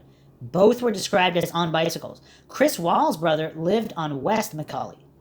West Macaulay intersected East Barton not far from Chris Wall's house. Chris Wall knew Chris Byers. He was named as a potential suspect, and in turn, he named Mark Byers as a potential suspect. So are these people just pointing the finger at each other just cuz? I mean, this is weird. A map with all of the sightings, 5:15 and after, is presented below. Included are sightings where the children were named along with the sightings presented in court. Some of the indefinite sightings, such as saw boys playing or 2 children, are probably spurious. I mean, it would also be curious, do we have information on what a typical day riding around on bikes looks like for these kids? Because to all the people that spotted them, were they asked, I mean, is this a typical Wednesday? Is this typical Tuesday, typical Monday, typical Thursday? Like, is this how it usually is? Because these are important questions. Part 4, analysis of the final sightings. The importance of understanding the last movements of the victims cannot be stressed enough. If the children were abducted, it can give the site of abduction. If the children disappeared into some neighbor's house, it could give the identity of the murderer. It can also help in defining whether the children were stalked and whether the murder was premeditated.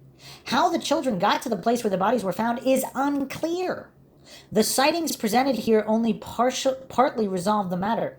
The final sightings are a quarter mile or more away and pertain to a different set of woods.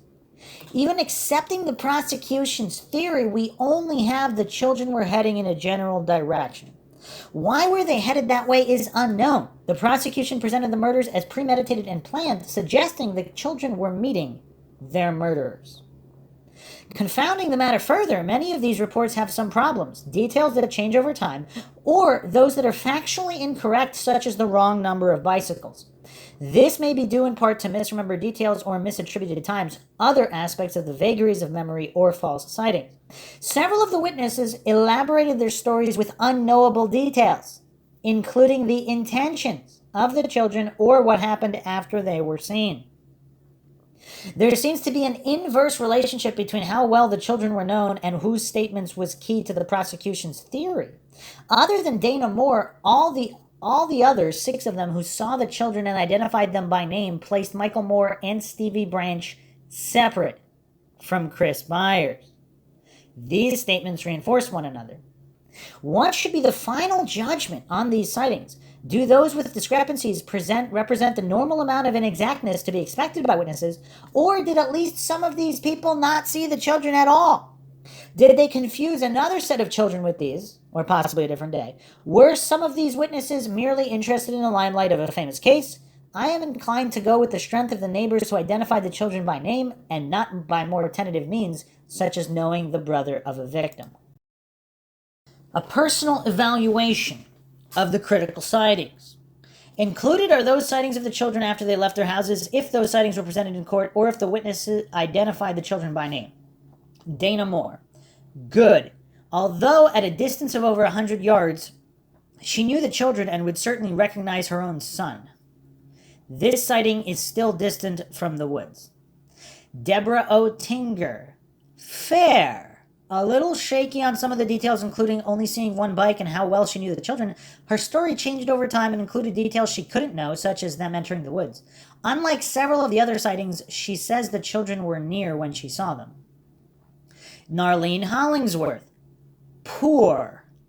In other circumstances, her statement would probably have been ignored because of the inaccuracies and because it was not near the time or alleged place of disappearance. However, other parts of her testimony were critical for the prosecution's case. Brian Woody. Very poor. Nothing from his description of how he saw them makes it credible that he did see them or could identify them. Kim Williams. Good. Ben Crafton confirmed she was with them. There were other sightings of Michael Moore and Stevie Branch together, also supported by the statements of Don Moore. Ben Crafton. Good. Knew the children, supports Kim Williams' statements and those statements who saw Steve Branch and Michael Moore together without Chris, and those who saw Chris without the other two.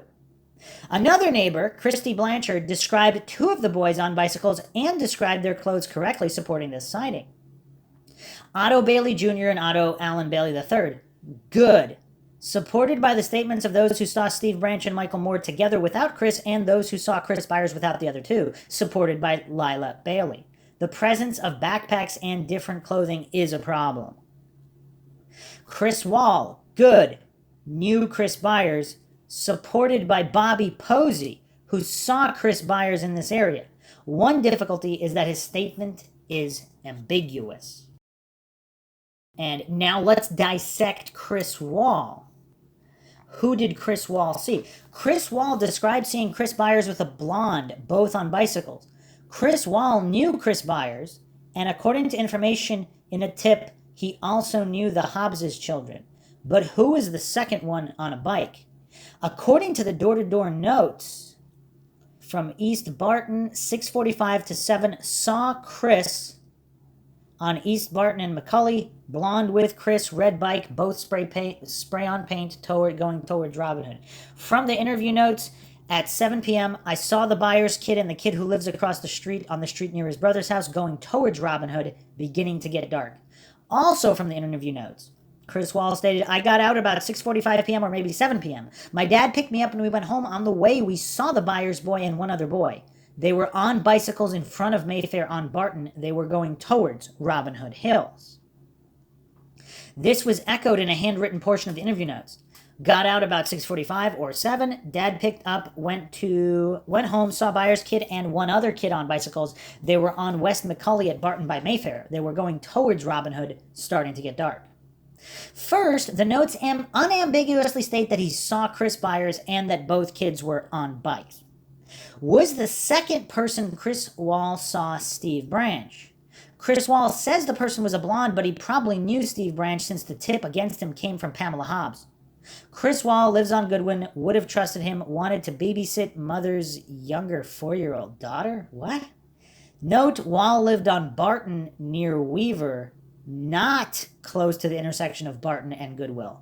This note was, however, included with Wall's file along with a police note, unknown caller who stated that Wall liked to hang around with younger kids. I mean, it really does seem like this would be a good opportunity for petty neighbors to kind of call in tips on each other, because that seems to be kind of what's going on. I mean, we've seen so many cases of this now, just going through all these people. They're just kind of, if they thought someone said something against them, they say something back just to say something back. Furthermore, the description of the bicycle's red bike, both spray on paint, Steve Branch's red bicycle was new, and the paint could hardly be mistaken as spray on. Okay, so it's not him?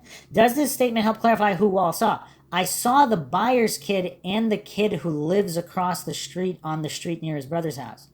The kid who lived across the street could be interpreted as Michael Moore if he means across the street from Byers, but there is no way to mistake Moore as a blonde. Wall's brother Mark lived on West McCully, which is where Chris Wall says he saw Chris Byers. The above statement seems to say Wall saw Chris Byers with a blonde who lived across the street from Wall. Chris Byers being separate from the other victims is also supported by the witnesses who saw Michael Moore and Stevie Branch on Wilson, Goodwill, and Cat, by Bobby Posey, who saw Chris Byers near Chris Wall's house. So we do have clearly separate sightings here. Other sightings of a blonde on a bike.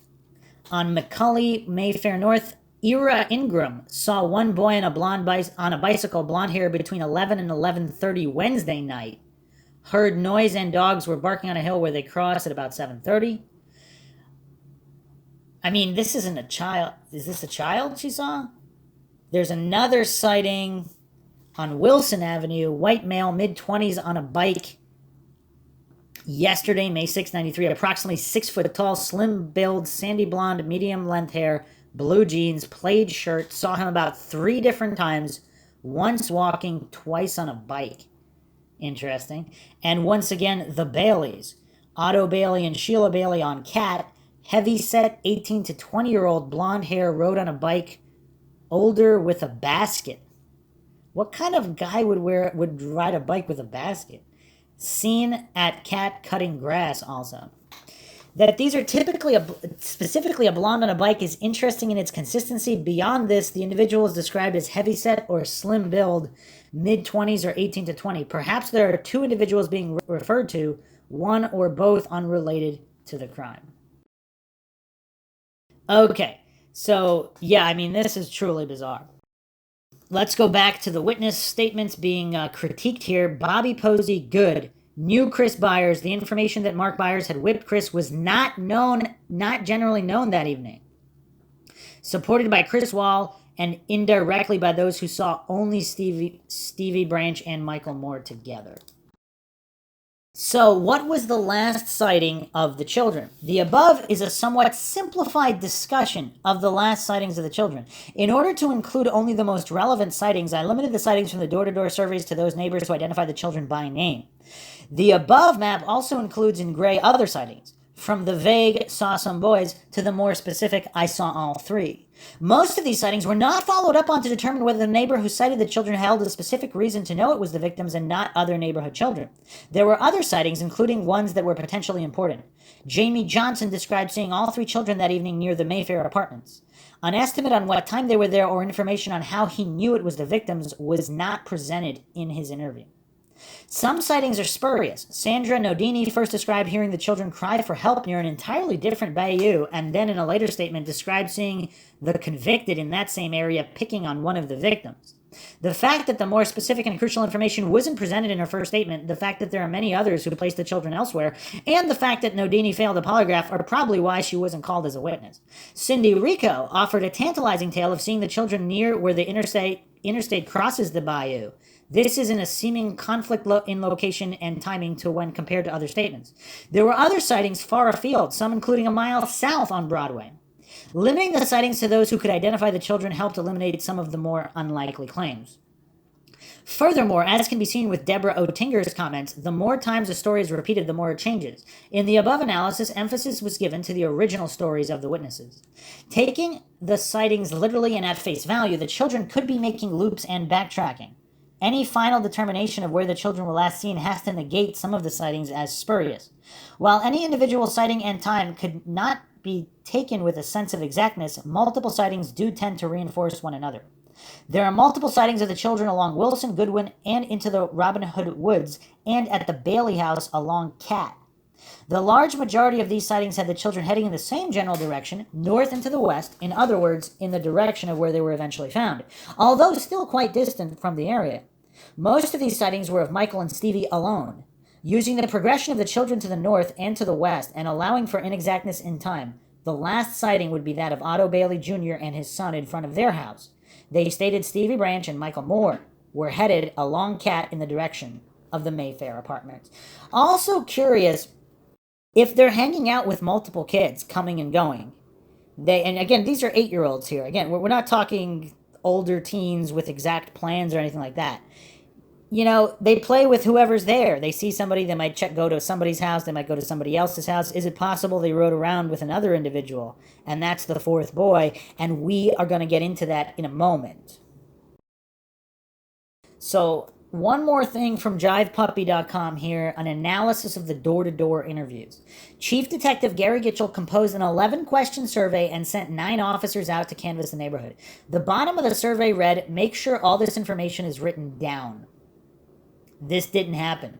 In order to analyze the door-to-door interviews, I divided up the canvassing into categories: total residence, Total residences, houses listed as vacant. Response categories, no answer. No information beyond the name of the resident. Short answer, long answer, extended answer, or questionnaire. Notes on the analysis. Total residences. The total residences were the total number of addresses listed in the door-to-door sheets. There are some houses in the area that are not included in this counting, i.e. some addresses were skipped over. For example, the address for Aaron Hutchinson's previous residence is not mentioned in the door-to-doors. It does not make the total list or the vacant list in this analysis.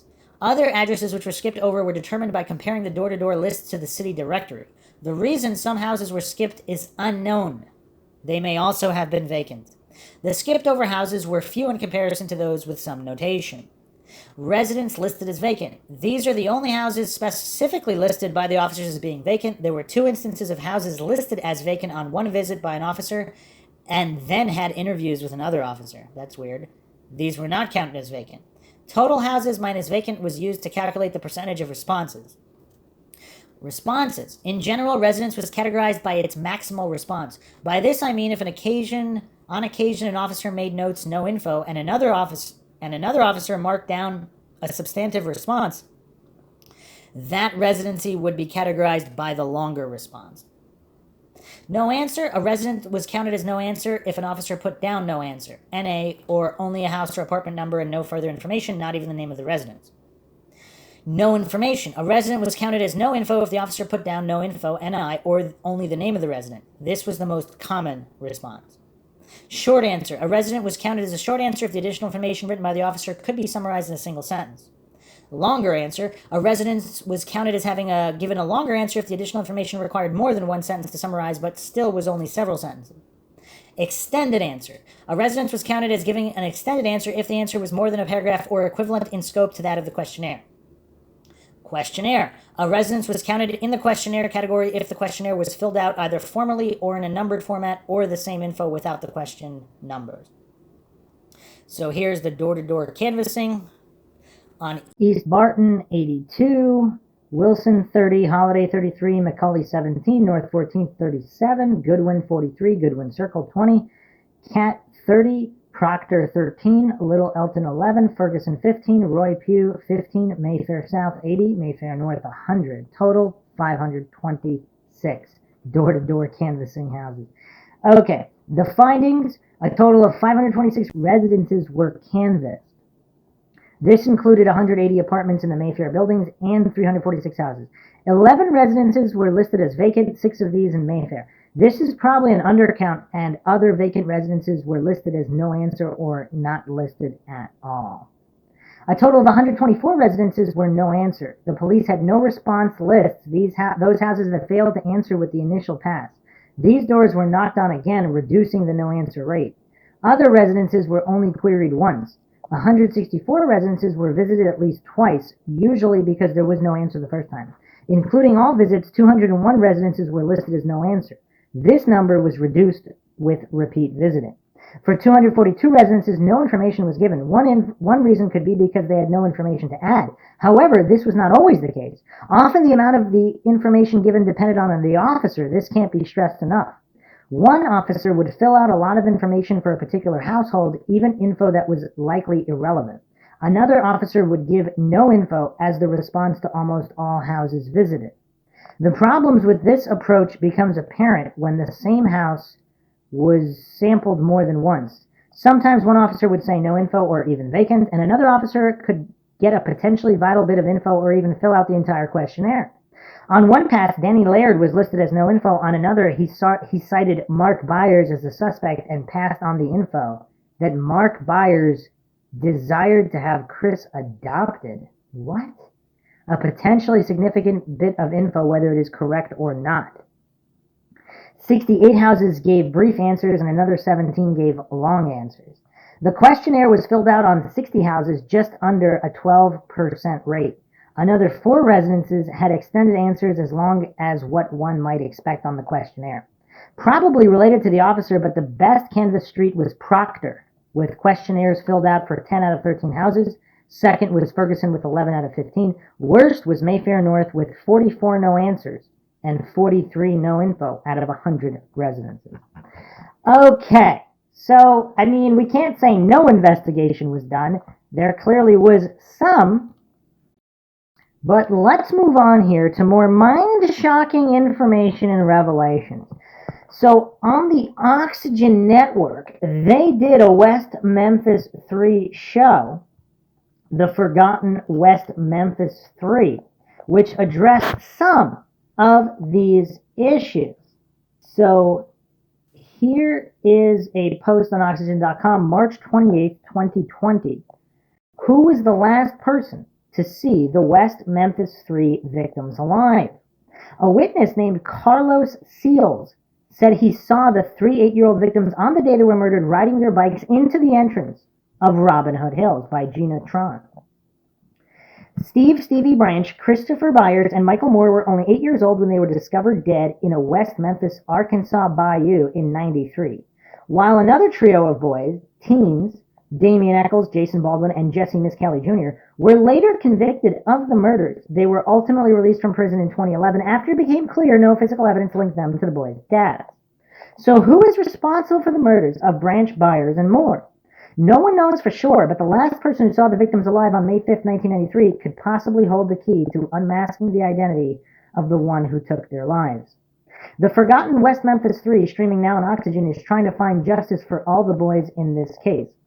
Part of that mission includes pinpointing who saw the boys last before their mysterious killer. Host and investigator Bob Ruff theorized this witness could be one of two people, Jamie Clark Ballard or Carlos Seals. Jamie Clark Ballard. Jamie Clark Ballard lived a couple doors down from the Branches family.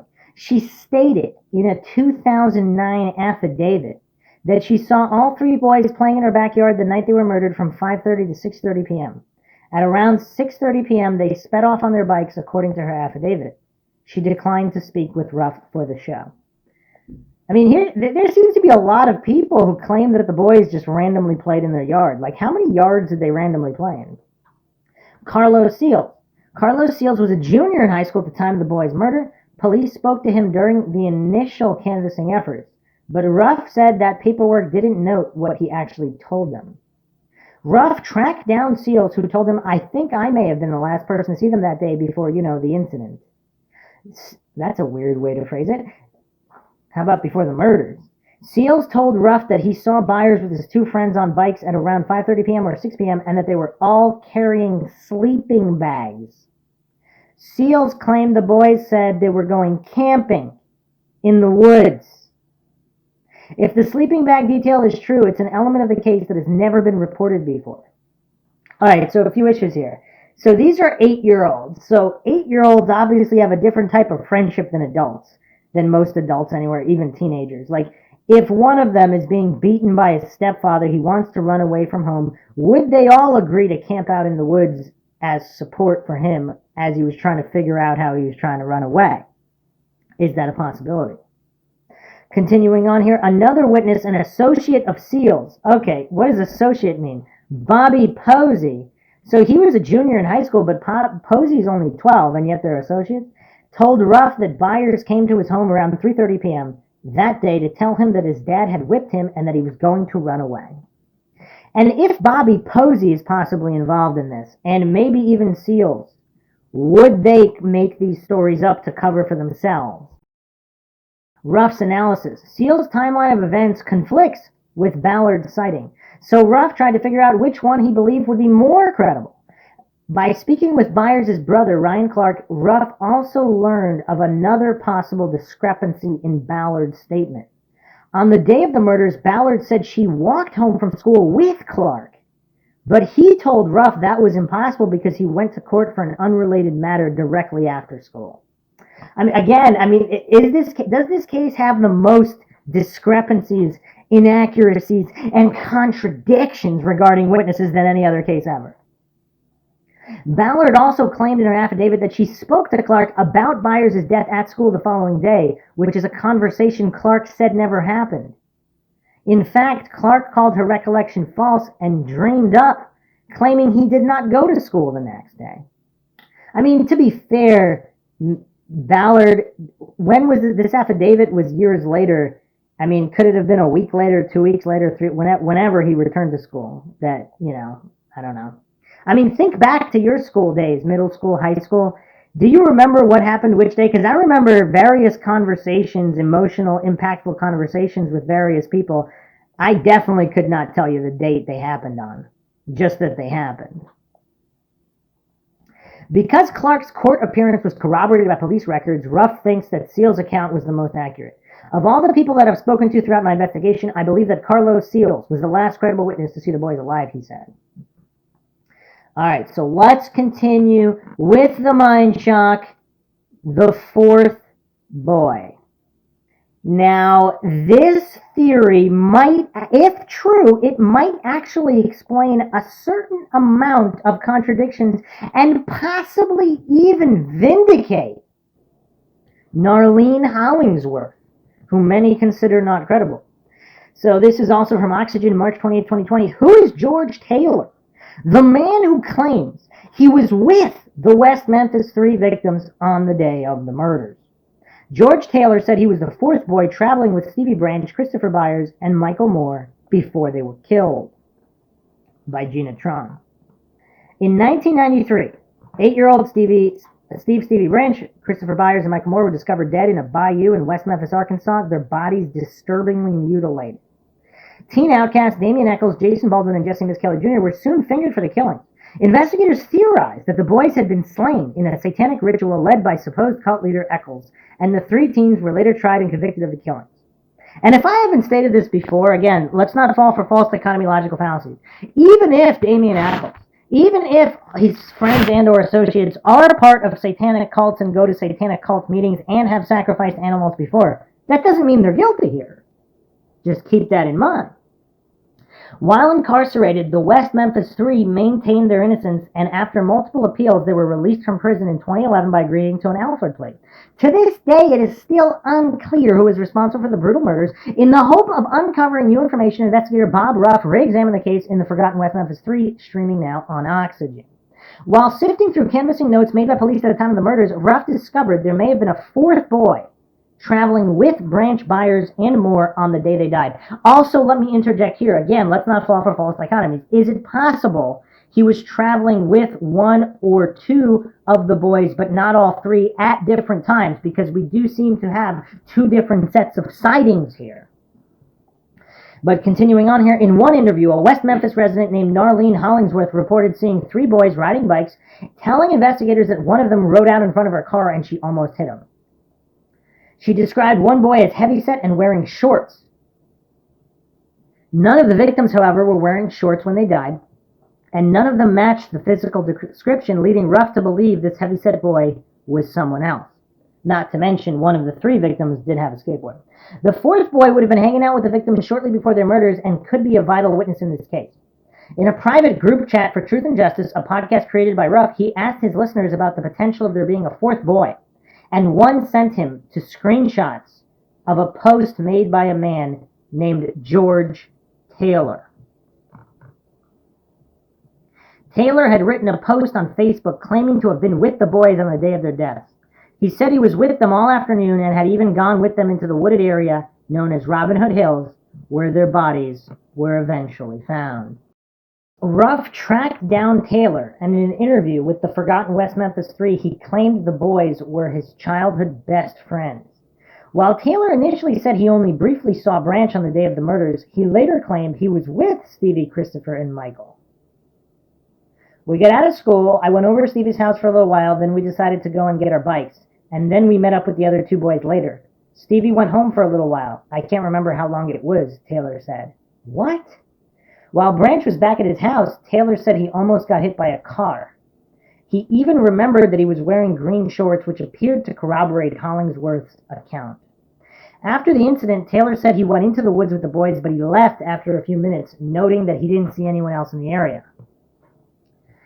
I think it's possible that he did interact with Stevie, Michael, and Christopher that day, but he seems to be adding to the story, Ruff said.